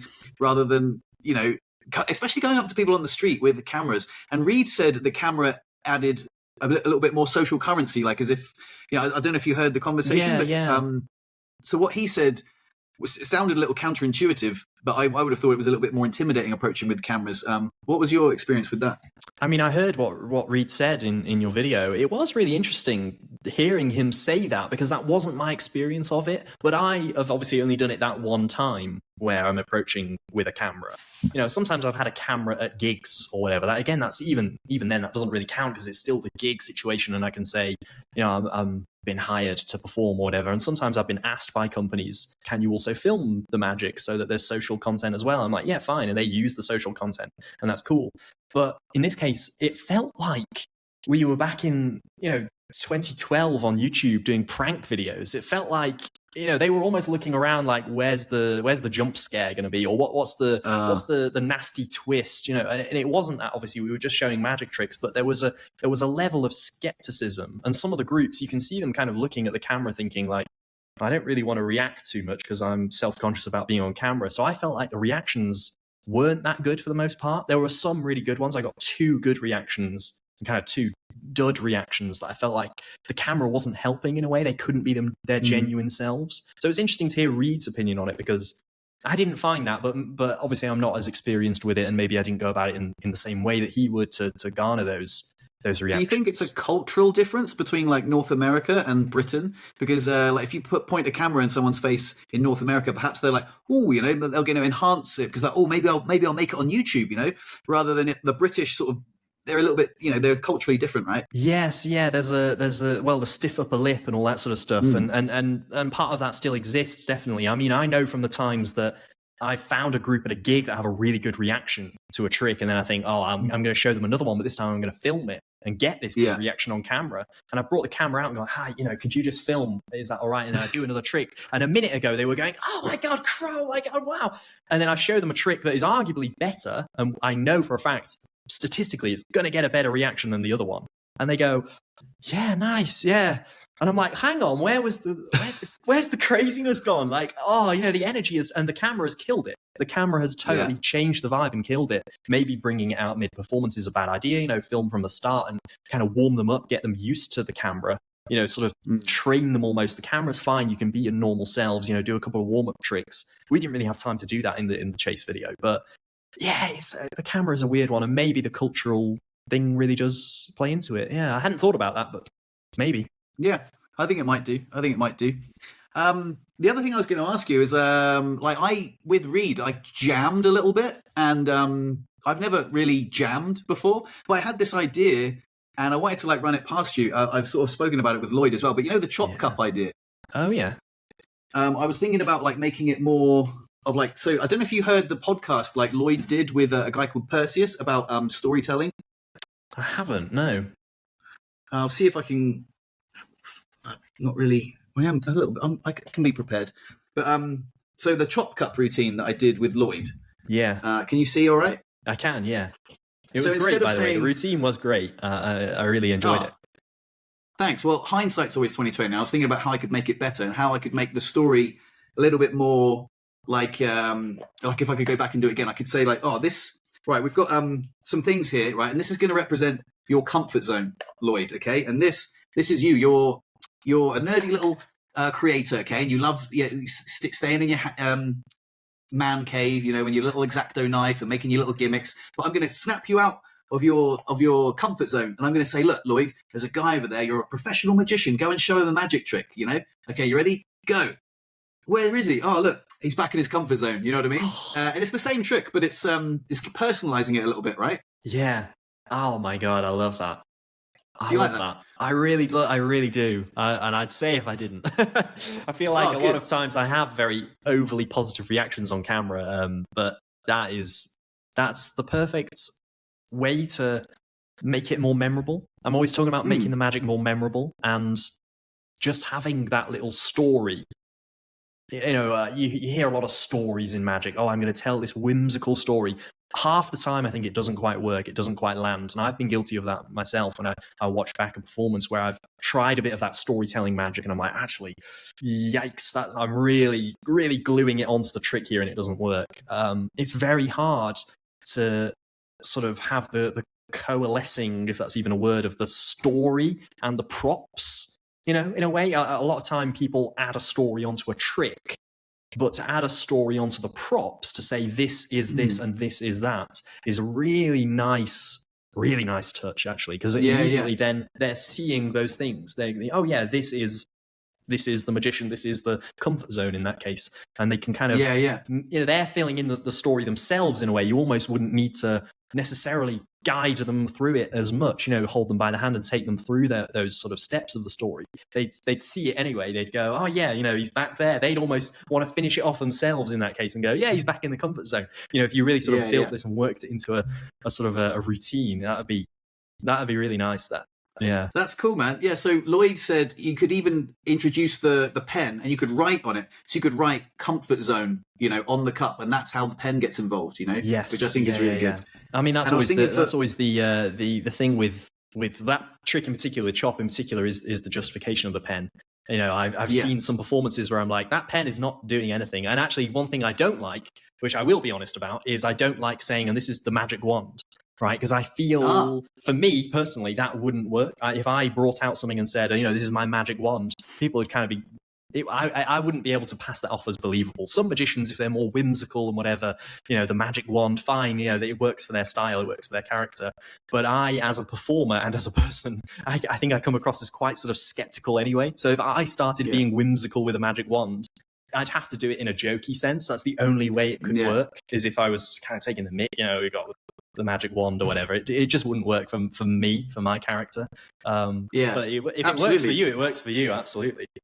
Well, it works with children. Like I say, when that gig that I did with children, I said it was a bit of audience prompting as well, which again, I got from the feedback in the comments section, which was so good. Like to put a magic performance online, a very imperfect one, and then get feedback from hundreds of magicians saying like, oh, maybe you should, have you thought about audience prompting? And then going back to being like, oh, if I give a child the magic wand and say every time he points the magic wand, the magic's going to happen, and doesn't Isaac here deserve a round of applause? Absolutely, Isaac, well done, wave. Yeah, and he points so the magic wand. That's really cool. Yeah, it's really cool. Yeah, absolutely. Yeah, it's always nice when you sort of make someone else the star of the show, but I think it's extra nice when it's a kid. There's something really like special about that. Absolutely. Another idea I had that would be more generic for a gig would be something like a bit more relatable, saying like, have you ever found yourself like down a rabbit hole on your phone? Like, you end up on YouTube and you're just scrolling through the shorts or Instagram, and then, just doom scrolling away. And sometimes you just really want to snap yourself out of it, and just like be present. And I'm just like trying to be really, really present with my thoughts, and then all of a sudden I'm just lost. My attention's gone, and it's back in the bloody rabbit hole, like I'm back on my phone. Yeah. Again, this is like really quite imperfect, but like the idea of like this gravitational pull, and like every time I try to snap myself out of it, it's I end up back there, and like I don't know, I don't know whether you think that's a good idea or it's got legs, but it's rather like again, this was inspired from a comment saying, why does the cup go? Oh, what? I've dropped it now. Why does it go in the cup? Gravitational pull. There it was. Why does it go in the cup? And I was like, yeah, that's a really good idea. Like the podcast with Perseus really inspired me about introducing creative storytelling in a magic trick to make it more meaningful. And yet when it comes to Chop, I was like doing it exactly how Craig Petty did it, like that's the risk. Verbatim. Yeah, that is the risk of any magic product, and I feel like, again, anything I accuse other people of, I'm guilty of myself, including this, of replicating what you see in the trailer. It's very easy to do because you think that's how the trick is performed. But of course, it's not. Watch any musician cover another musician's song. They're not performing it exactly the same. What would be the point in that? The original already exists. So when you're performing someone else's trick, that is, in my sense, if you're at a gig and you're a gigging musician, that's the equivalent of playing a cover song. That's what you're doing. You're playing a cover song. So you got to put your own twist on it. What makes it your version? What makes it the underperforming hobbyist version of Chop? Because Chop already exists. Okay, your audience most likely haven't seen Chop, unlike with music where they probably have heard, Love Story by Taylor Swift or whatever. They've not seen Craig Petty's Chop, but that doesn't matter because this is your Chop. So what are they getting from you? What are they learning about you as a person? How does that affect their life? What's meaningful? What's memorable about that? That's all the questions that kind of, go through my head anyway. I don't know if it's the same, but I'm sure it is on a subconscious level for most magicians of like, what am I adding? What's doing? What everyone performs signed card, right? And even I do. I recently sort of fell back in love with Ambitious Card. But what makes it my Ambitious Card is such a hard question to answer because Ambitious Card is the wonder wall of magic tricks, right? Everyone covers that song. Everyone covers that trick in magic. I'm wearing an Oasis t-shirt, actually. How ironic. I didn't even realize it. But, that if you're playing Wonderwall, how are you making it different? How are you making it memorable? Because everyone's heard it. So what's the twist? What's the hook? And things like that story are great because even if they don't necessarily remember the trick or the effect, I should say, they'll remember the props, they'll remember the actions of the comfort zone and return. They'll remember those things. It makes it connect. It makes it mean more, and that's really really clever. But very very hard to do. Very very hard to do. As soon as you try and create that sort of magic, it's really, really difficult. It really is. Yeah. I'll take an example from that podcast where Perseus was saying about why does the card get signed, and he was saying because the card gets lost. And he was saying, what else do you lose? You lose a key. So why did you could use a, oh, do you ever lose your key? And then the audience member, instead of signing it, they draw a key on it. You're like, oh, have you ever thought about, you put your key somewhere and then all of a sudden it's in the most unexpected place, I thought I looked on the top of the deck, but it's there, Yeah. Maybe I'm not doing it justice, but that was brilliant. Like, why wouldn't you get them to draw a key on it and make it about everyone loses their keys, right? At some point. Yeah. And you search everywhere for it. And that would be more than rather than just the ambitious card. Oh, look, it's back to the top again. Oh, it's back to the top again. It's back to the top again. And that was really. I've actually thought about the 3-card Monty. And follow the red ace. But why? Why does the red ace so elusive? Like, could it be the red ace is very shy or very good at hiding, or could it? Oh, maybe like I've just come up with it. Houdini. The red ace is Houdini. Everywhere you think that he is, he's not. That's actually really good. I think it is. I already know the trick as the Houdini ace, so maybe that's already been done. I hate to break it to you, that is the first version of that trick I learned was called Houdini ace. But yeah, great idea. Oh, okay. Great minds think alike. Whoever came up with that, Houdini probably. But yeah, no, it's great. And magicians, we can be guilty of overthinking these things and over justifying in our own heads or to our audiences, why are we doing this? Why are we doing that? Sometimes, not all the time, sometimes it's good to just say because. But, why is that happening? Because it is. Because it is. There's a trick I do where I make an 8-ball appear, and it is the most prime example in my repertoire of randomness, of just it happens. People go, what the heck? Like, where did that come from? And then I just carry on with the trick, like nothing happened almost. It's just like it's there. It's a random appearance of something in the middle of nowhere, and in a sea of sort of well-justified, well-layered magic tricks that I like to think I've got. I've got all these things of like, yeah, that happens for that reason, that happens for that reason. It's nice every so often to go just because it appears, because it's fun, because it looks nice. There's not the justification is there is no justification. Yeah. It's certainly, like you say, you don't have to shoehorn a story in for every trick, but I've just thought of something that do you ever do Omni deck? Now, you've probably done it before, if you don't do it. But where I always say, when I've got them in the position, I say, right, guys, just give me some feedback. How do you think this trick is, or, out of 10? And they say, 8, 9. Like, how could I make it a 10 out of 10? And they say, make the card appear in your bum, or something like that. And yeah. I say, what if I could make the deck completely disappear, and then boom, whoa, But what if I could? I'm just sort of openly jamming here, but like, what sort of I would love about the deck disappearing. What sort of story could you create there? Because I think that's really lame. Like, what could I do to make this trick better? And then, it gets a good reaction because I quite deck is gone, right? I actually quite like. I was about to say I quite like that justification. Really? I've never done that as a presentation. I might nick it off you and try it out of asking the audience before a reveal. So far, what would you rate this out of 10, and then revealing it, and then it's obviously going to get higher. That's a really nice. That's really nice, and yeah, I hadn't sort of thought of something like that. But just to have, especially on stage, I think that would work really, really well on stage. Of having some numbers shouted out, and there'll be some idiot that goes 2 out of 10, and then you can bounce off that and go, what about if I make the deck disappear? That'll be a 10 out of 10, right? Have that banter if that works for you as a character. That's really nice. But yeah, what justification could there be to make the deck disappear? That's such a good question. In terms of storytelling, like, I think maybe it would have to be incorporated with something that I did before, because I actually use the Omni deck as a peak.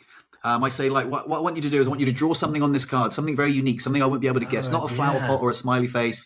And then I turn around. You wrote me a YouTube comment about this, didn't you? About using the Omni deck as a peak? I think I remember that as well. Look at this. I remember my comments, people.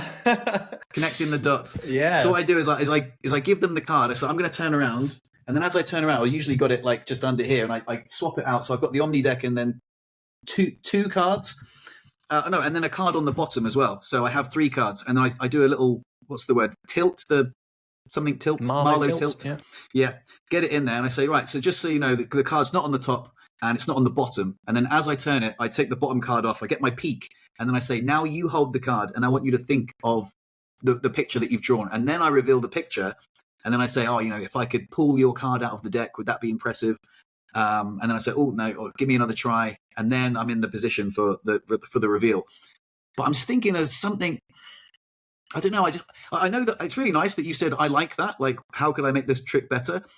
But I just I don't like it. I don't know. I just yeah, fair enough. I'll have it then. yeah, go for I mean, it. a line I've used a grand total of one time when I was doing the Omni deck is I can't remember the exact wording, but it was like a play on words of making it clear. Let me make this clear. All right. And then, sorry, no, I think I've been too literal. Then I think I've made it clear. They lift their hands away and it's clear. It's like I can't remember exactly how it went down. I think I'd sort of set something up earlier that it called back on. But you could do something like that, I guess. But again, I think Omni deck is one of those things where it is kind of the justification of it turning clear is there's no justification other than that's freaking awesome. The fact that a deck of cards has turned into, okay, us magicians, you may roll our eyes at that. Oh, we've seen it before. We've seen it a million times. Every single time I've done it, spectators have gone, I've never seen anything like that. That is incredible. Like it's one of those that just works. Like it just does. And yeah, it's maybe easy to look at it and go, oh, we should try and turn it into something more than that or whatever. But maybe we don't need to. I don't know. Maybe I'm underthinking it, which is rare for me. But no, maybe you're absolutely right. Maybe because I was so inspired by that podcast, maybe I'm trying to shoehorn in a story, and maybe it doesn't need to. Because, like I say, I've done that trick so many times, and then so many people have said, I was like, oh, just out of interest, what was your favorite trick? Oh, the one where you made the deck disappear. The one where you made the deck disappear. And maybe it doesn't need any dressing up. It's so powerful. Like when they open their hands, they're like, oh. And sometimes I don't know if you ever get this, but you get the spectator, and I'm like, it's gone, and they're like, they give you this look of like, I feel really bad, but like it hasn't, and I don't want to lift my hand up because like I can feel it. It's still there, and I'm like, no, go and have a look. And then they're like, whoa! So yeah. It is a beautiful trick, and it's a classic, but it's a classic for a reason, and there's nothing wrong with that. I think maybe some people think that I'm against things like that because I'm against maybe some other classics that I've been outspoken about not liking or whatever, but I don't dislike them because they're classics. Things like spongeballs I dislike because prop makes no sense to me. Really? I bring this out and it's my least favorite trick. It really is. By some margin, spongeballs is my least favorite trick, and I know that there are so many people that love it and perform it. I don't know if you perform it. Do you? I've got some sponge rabbits here. The thing is, like, I haven't practiced it. There's so many different things you can do, but I just haven't practiced it. But I don't know if you saw the video I did where I did it for the first time ever, and it was the children. Because I was like, what am I going to do for kids? And all I did was the cheesiest thing ever. I was like, what have you? There's something behind your ear, and I was like, what is that? And I was like, oh, look at that! You've got a rabbit behind your ear, and he was like, what? That was amazing. Yeah. I said, no, why don't you take this rabbit in your hand, okay? And then, how many rabbits have you got in your hand? It's like one, and then it's like, oh, 2 rabbits, and that was literally it. And I was like, okay, cool. I haven't practiced anything else with the sponge balls or sponge rabbits. And I was like, oh, but like the reaction was amazing. Like from the kid, and he was saying even at the end, he's like, oh, do you remember the rabbit? And I just kind of used it as a bit of a warm up gag, but I haven't actually had that much experience with spongeballs. But I know that the reactions are famously absolutely amazing. It's like almost like a gag in the magic industry that you can do like the most amazing thing, and it's not as good as spongeballs. Yeah, and the spongeballs will always sort of destroy, won't it? I wouldn't know. I've never performed it. I was planning a video where I performed it to audiences, and I'm talking not the Blackpool that's just gone, but the one before that. I was planning this video because I was at Blackpool and I spoke to Michael O'Brien, who does loads of spongeball magic and was a whiz at it. And I got him on camera, like saying why he loved it. And he did the spongeballs on me. And obviously the footage never ended up anywhere because, it's been over a year and I still haven't performed spongeballs to an audience. That's my challenge. That's what I'm sort of challenging myself. And I've brought it to a few gigs thinking maybe this is the gig where I'm going to do it. And I'm going to catch it on camera for YouTube and I never have. I've always bottled it because I've looked at it and gone, I can't do this. How can I take myself seriously? Bringing out a little clown nose. I can't do it. I physically can't do it. And again, it's these rules that we set ourselves. They're pointless. They're imaginary. There's no need for me to think that. I used to think it about cups and balls, and I went through, I made a video on that, talking about the little red ball in the cups and balls. What is it? It makes no sense. And at the end of the day, it's just a made-up rule. But, everything is, like I said, everything's subjective. And, that's that. Well, Cavan, I challenge you, and this is an official challenge from the Underperforming Hobbyist, to perform spongeballs, because number one, it's outside of your comfort zone, so it'll make you nervous. Yeah. It'll make you feel all those feelings, that level of discomfort that you'll have to push through, and I genuinely think you might fall in love with it. Like you say, there is no justification for spongeballs, but it is a classic for a reason, and I challenge you to perform it. Challenge accepted. Yes. I can't believe I've said that. But if we were here in person, I'd shake on it. I'll give it a go. I'll give it a go. I've got 2 gigs this weekend. We'll see. I will try. Perfect. Let's just say there's no pressure to get it on camera.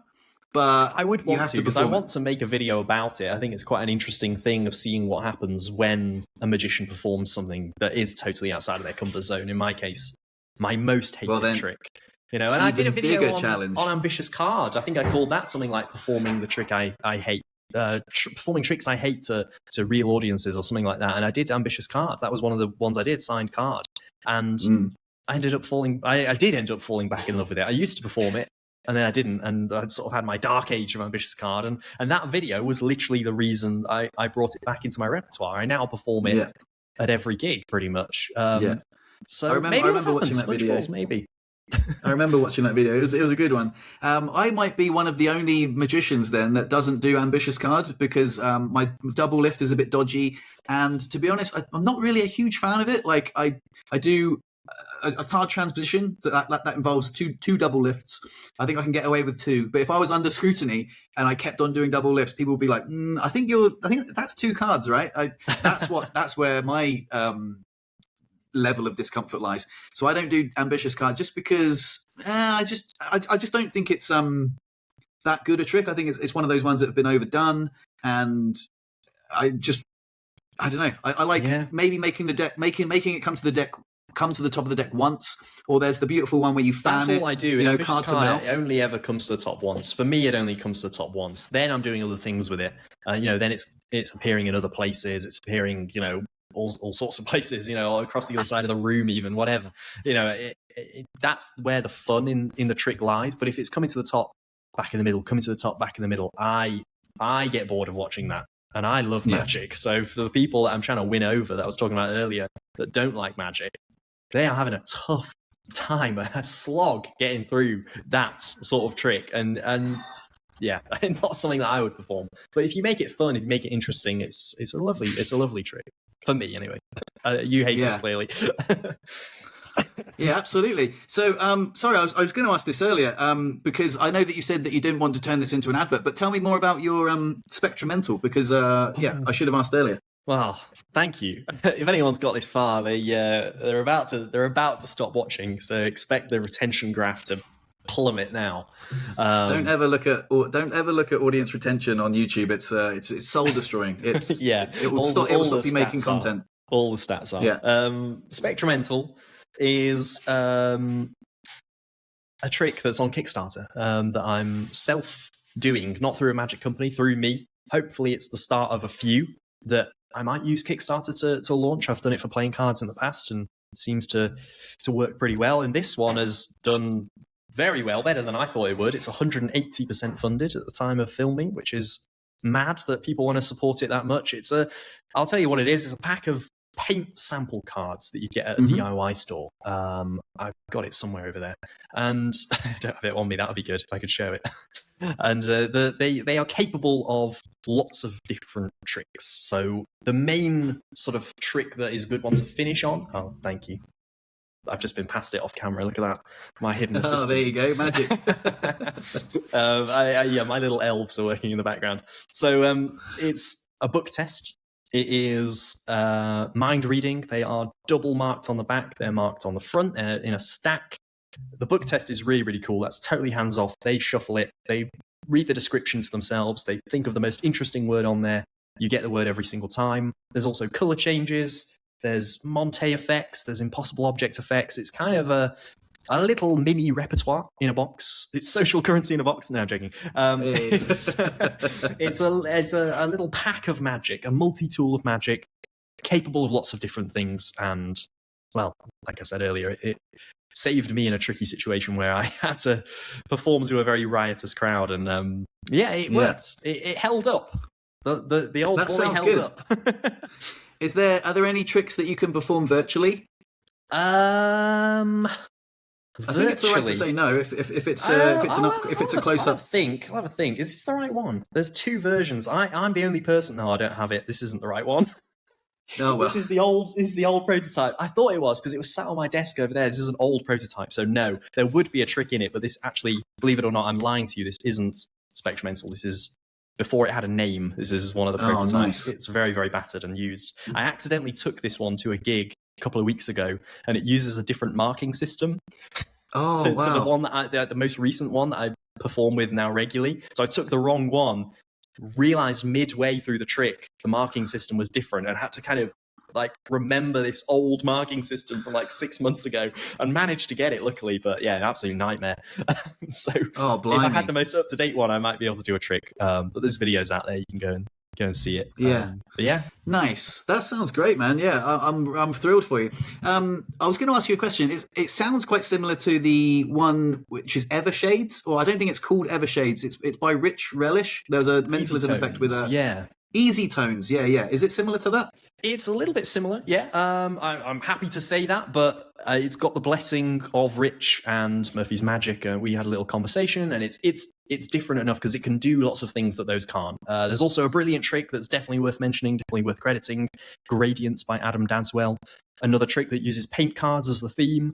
And I genuinely mean it when I say this, and it's not to bash those other products because I have one of them, and they're fantastic, fantastic products by brilliant, brilliant magicians. I do think mine is better for me personally. It does more, it's capable of more, and I think it's easier and just kind of, I don't know, I think it looks more like the real thing as well. It looks more like what these are actually meant to be, you know? So that's my little pitch. But again, I don't like to compare it. That's not my intention. Go and check out Easy Tones and Gradient if you want to. They're really, really good tricks.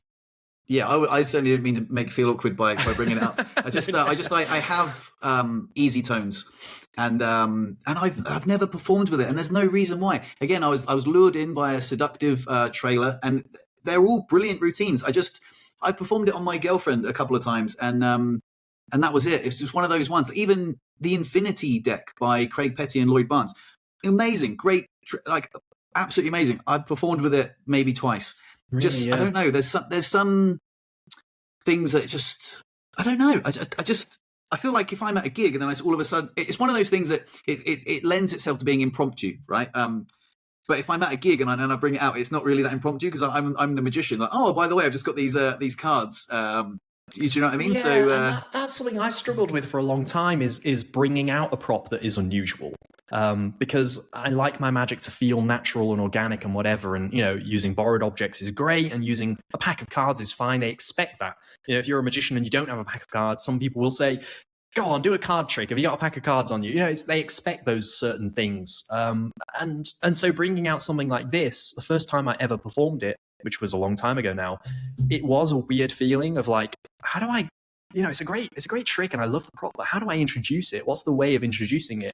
And what I learned very quickly is spectators don't mind that sort of thing. If you say, "Oh, good, I've got paint cards," because I think colors are a really interesting thing to tap into something else, and often I'll go into something else, psychic-y or whatever, honest psychic-y as I call it, I'll use it as a springboard for other things. So I say, what I found is, I'm doing a card trick, but actually playing cards are a bit limited. So I found these, have more on them. There's more interesting, there's names and words and descriptions and colors, and, it does more than a pack of cards. So we're going to use this. That's what I say to people. Oh, I like that. Immediately it's like, oh, great. This is actually better than a card trick because it's got more stuff that you can do with it. And people enjoy that, and it's memorable as well because the prop is memorable. The trick is memorable. Not always the case, but in this case, I think it is. And yeah, I love it. I love it. Even if no one else ever performs it, the fact that I have got so much use out of this is enough that all the hours slaving over the design has been worth it. So yeah, that's fantastic. To like be so sort of like lost in the creative process, you know, making this trick, it must have been amazing. But I wanted to ask you, do you get almost lost in, because I know that Lloyd suffers with this, like, is it going to fool magicians? Like, do you ever, because I think that happens way too much in magic creation and magic critique, you know, oh, that will never fool a magician. Like, I don't care if it's not going to fool a magician. There's no secret, one of my favorite tricks to perform at the moment is Lucky Ladybug, and it doesn't fool anybody. It's easily reverse engineered, but it is incredible. The reactions are amazing. So yeah, how do you feel about the creative process? Does that ever creep in? Fooling magicians is no, it's fun, fine at a convention, whatever. It's not the intention. Yeah. It's not the goal. You know, musicians aren't going to be impressed by chord progressions or, you know, or harmonizing. They can see what it is. They know what it is. It might sound nice, and in the same way, magicians can appreciate a magic trick and the skill and all that sort of thing. You know, there's a whole other level of appreciation. Magicians are watching tricks in completely different ways. If they get fooled, it's a fantastic side effect. I love getting fooled as a magician, but my audience are not magicians. They never are. Yeah. Have I ever come across a magician at a gig? I think once, possibly, someone said I'm actually a professional magician. Maybe once, but it's, you know, whatever. Like, that's not who it's for. That is absolutely not who it's for. Magicians see enough magic as it is. It's better to show the people that hardly ever see magic. They see magic maybe 3 times in their life. You know, that they see live magic in front of them. So, yeah, that's doesn't really play into it. But if there is an effect that is very, very fooling, it's, you know, it's great. There's nothing wrong with it. Absolutely. I think my point wasn't that is it a magician fooler. It was the fact that does that play on your mind when you're creating things? Because I know it does with other creators. They get a little bit lost in that sort of magician brain. It's crashed. Oh dear. I don't know if you can still hear me, but you've left, Fred. Oh dear. I don't know if this is still recording either. I think it is still recording. It's just me. Fred's disappeared. Fred's been raptured. He's gone. I think he'll just probably click back. He'll be back in a minute, guys. I don't know if we're still recording. Hello. Wow, my goal of conquering the underperforming hobbyist has happened. I did it, guys. He's gone. He's never coming back. It's my channel now. Oh, here he comes. Hello. Sorry about that. Oh, there we go. I think it's still recording, by the way. So keep all of what I said in, because I briefly thought that my plan of conquering your channel had actually worked. And I was, for a moment, I was like, oh my gosh, the wish came true. So I was going to take over your whole channel then, but he's back, unfortunately. So no worries. The same thing happened with Reed. I have Starlink, and every now and then, like, one of the satellites must be out of action or something. But no. Is that Elon Musk's thing? Yeah, it is. Yeah, you can't trust him. He's cutting the connection. He's not a fan of the underperforming hobbyist. Yeah, exactly. So yeah, man. I just like. Well, anyway, what were you saying while I was gone? That's interesting. Oh, I was just rambling. I was rambling. But yeah, no, that's Spectrumental. To answer your question, no, it's not a magician fooler. Partly because I explain it. I've explained in this video pretty much exactly how it works. I think that's good for transparency. It's only magicians that are going to care about this thing. May as well say what it is. So yeah, no, not a magician fooler. Doesn't need to be, really. Absolutely. Just to be clear, I'm not sure if it was clear. I wasn't saying is it a magician fooler, because that doesn't bother me whatsoever. Right. I was saying that when you're in the creative process, does it ever, because I know that, for example, like Lloyd gets caught up in his head, like with his magician brain, just being like, oh my God, like magicians are going to work this out or reverse engineer it, which I don't think is necessary. But I know that, you know, magicians like think a certain way. So did that ever weigh on you? Or were you like, maybe at some point in creating some other tricks, it's probably crossed my mind a couple of times of like, but then again, any method that magicians haven't come across before is more likely to fool them. You know, if you're using standard techniques and standard, you know, methods from times gone by, then, you know, there's a chance they might just see it and they'll know how it is. You know, whatever, we understand the rhythms and the beats and we know what to look for. But if it's something they've never come across ever, if it's totally new, then yeah, it might fool them. Great side effects. Yeah. Well, anyway, like I say, I think that's the least important thing. But Yeah. one of the things I like about being a sort of like a beginner magician is that I get fooled all the time. When Yeah. Lloyd was showing me something on his channel recently, I remember him saying, "Oh, of course, this is how it works," and I was like, "What the hell? I had no idea. You had me fooled 100%." So I love it. I get fooled all the time, and that's like I think one of the reasons I buy tricks sometimes is because I want to know how that works. Like the one that Lloyd showed, where the screw goes through the box, and there's a pack of cards in it. I was just like, "Oh my god, I want to know how that works," but I don't want to spend 200 euros on a box which I might not use. But I want to know how that screw goes all the way through. And there's a pack of cards in the middle, so yeah. That's the temptation, and you see beginner magicians at Blackpool running around, being fooled by everything and buying everything, and it's a very easy trap to fall into. But I've kind of learnt now to resist that, to see a trick, not know how it's done, see that it's £50, and go, will I perform it? Not just do I want to know how it's done, that will probably come with time. I will eventually find out at some point, right? Somehow I'll think about it and work it out, or just, someone will flash it at a convention, or, whatever it is. Yeah. It's not whether I want to find out how it's done. It's, am I going to use this? That's the question. And most of the time the answer is no. Just for whatever reason. And, great tricks that you can just go, probably not for me, and that's fine.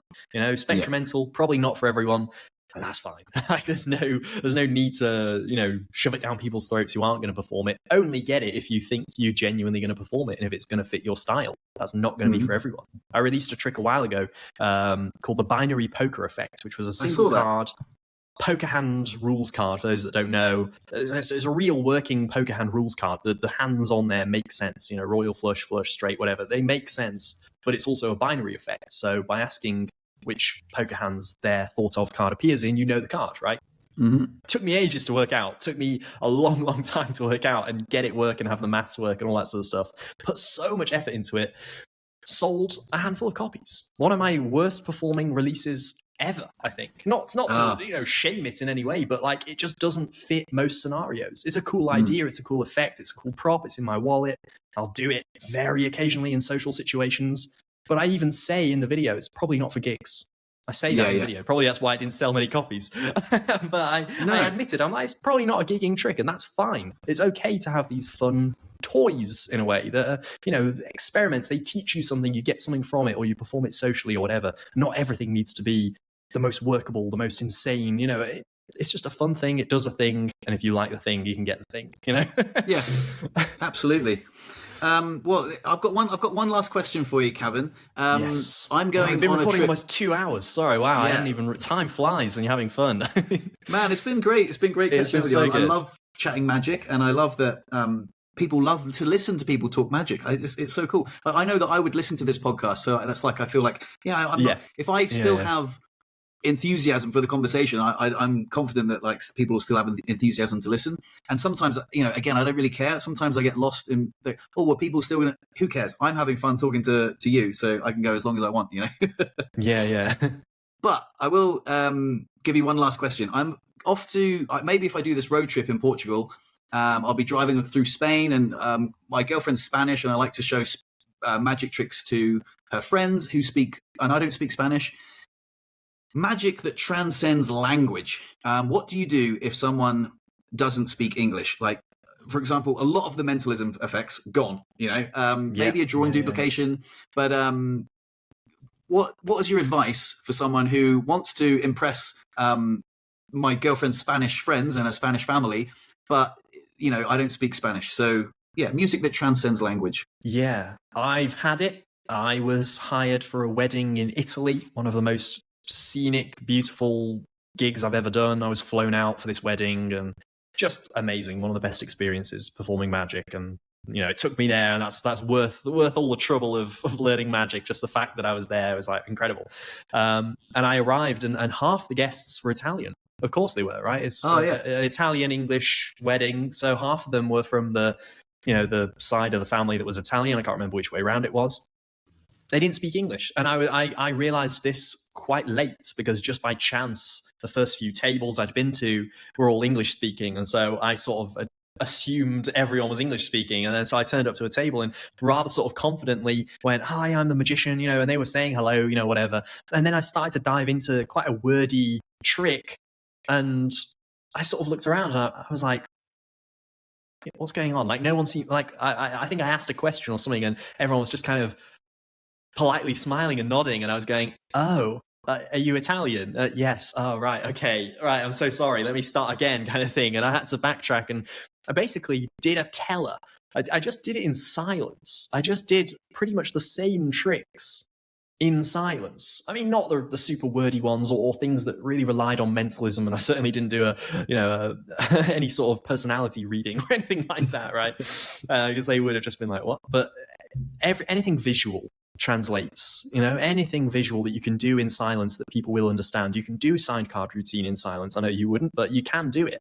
And people still understand what's going on because it's all through mime and movement, and you can point to things. If you really want people to, do something, you can learn a couple of simple words in Spanish or Italian in my case, and fumble your way through it. I think I did go on Google Translate and learn a couple of Italian words just, quickly while I was setting up some props. I just went, actually, I don't even know what hello is in Italian. I need to just kind of learn these things, and thank you and please and whatever. So I could get through the tricks, and it's entirely possible. And actually, you'll find that when you stop speaking, you're sort of allowing the trick to breathe in a different way. It feels like a different trick in a way when you do it without speaking. No matter what trick you do, it feels totally different. So yeah, that's my advice. Very simple, very boring. Just shut up, basically, which is a tricky thing for me to do. Clearly, I'm recording for 2 hours, but I can't do it. That's good advice, man. That's good advice. There are certain visual ones like heavy metal, the key through AirPods. Another one I bought because I was completely forward, and I was like, "How is that happening?" It's actually more expensive than AirPods, that trick. I could have actually bought some AirPods. Yeah, well, with the postage and everything. But it was, I was like, but it was brilliant. Really cool and very fooling. So that's something I did once, last time I was in Spain, because it's essentially self-working and it's visual, like the AirPods, you obviously switch them and then it's boom, like what the hell, like that transcends language. I'm getting quite confident now with my little repertoire, with my little gig thing, and I'd love to share magic with people. But yeah, there's a language barrier, and that's in a way, it's not taking the first step on the ladder to performing that's the most dangerous. I want to say dangerous in very loose terms. It's actually when you've become a bit confident performing that it's the most dangerous. That's when you're more likely to slip up or be faced with situations that you're unsure of. And what I would say, maybe my advice is become less confident with your material. This advice is specifically for your situation where you're, maybe you're really confident with the scripting and the beats, what's coming up. What happens if someone asks to shuffle the stacked deck? What happens if someone calls you out on a method and they're correct? Or what happens if someone, just does something completely random or makes a joke and you don't know quite what's happening, but people are laughing and you've misunderstood the joke, or any sort of social thing like that can just happen in the moment, can totally throw you off if you're sort of following a script. Not that you necessarily follow a script word for word, but if you're expecting what's going to happen, you're almost conditioning yourself that every performance is going to be the same, and it's not. So it can really be quite unsettling when something happens that you're not expecting. Or, how do you deal with it in that situation? What trick do you go into if something fails or if someone knocks a drink over your deck of cards? What are you going to do? Yeah. Deck of cards is out the window. What's the rest of the show then if you're just relying on card magic? Okay, you can have backups, whatever, but it's nice to expect the unexpected, and be faced with those challenges. Turning up to a gig and realizing that half of them don't speak English, it happens. So you gotta be able to kind of deal with those things, and that's, for me, having done a lot of the same tricks at gigs, that's where the fun comes from, is the spontaneity of things that you don't expect. At the end of the day, it can't be worse than that chavvy group. If anyone takes anything away from it, it's that if you don't get assaulted at your gig, it's gone pretty well. If you can survive absolutely. that, you can survive That anything.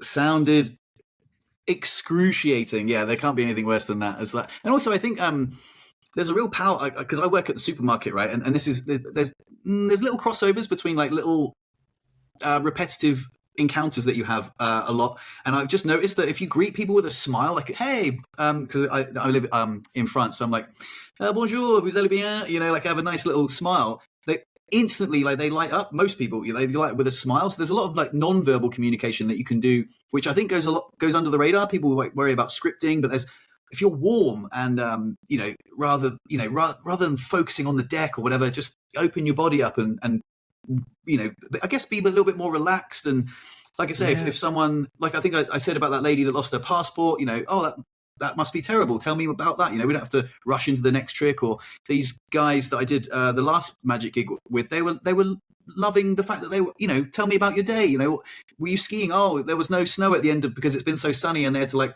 walk down the slope, and they were lucky that, you know, they had rental skis and stuff like that because there were rocks on the piste. And yeah, it was just like really nice to just you know when to step back and sort of let people, you know, not be like, okay, cool, I don't really care about your skis, pick a card, you know. Yeah, exactly. And again, it comes back to almost the first point in this podcast, which was, you know, just being human and opening yourself up to those conversations. If you're a nice person and you come across as a nice person and they're getting on with you, then you're halfway, more than halfway to being a good close-up performer. It's a very different thing to being on stage. You're not this distant figure. You know, they're not just pressing play on a performance. You're interacting with them. You're right there next to them. Don't pretend you're on stage. You're with them right now. They're human beings. Talk to them. Shake their hands. Say hello. Ask them how their day was. Ask them how their food was, how their drinks were. Then show them the impossible. There's nothing better than that. That's magic. Yeah. That's what it's all about. Nice, man. Well, what a perfect way to bring the podcast to an end. What a wholesome ending. Yeah, that's awesome, man. Well, Cavan, thanks so much for your time, man. I really appreciate you taking the time to have this chat, and it's been so wonderful. I can call you a friend now, so it's brilliant. Yes, absolutely. And if you are here because of me, if you're watching this video because of me, subscribe to the Underperforming Hobbyist. Genuinely one of the best magic channels out there right now. Do it. That's very kind. That's very, very kind of you, Cavan. Yeah, it's so weird for you to say the best, because what is the best magic channel? Like, are you expecting tutorials? Are you expecting, you know, I don't know. I don't know what makes a good magic channel, but it's a very kind compliment. I'll just take it as that. True. It's true. Thanks for having me. I really appreciate it. Thanks, Cavan. Yeah, all right, guys. I will see you in the next video. Peace.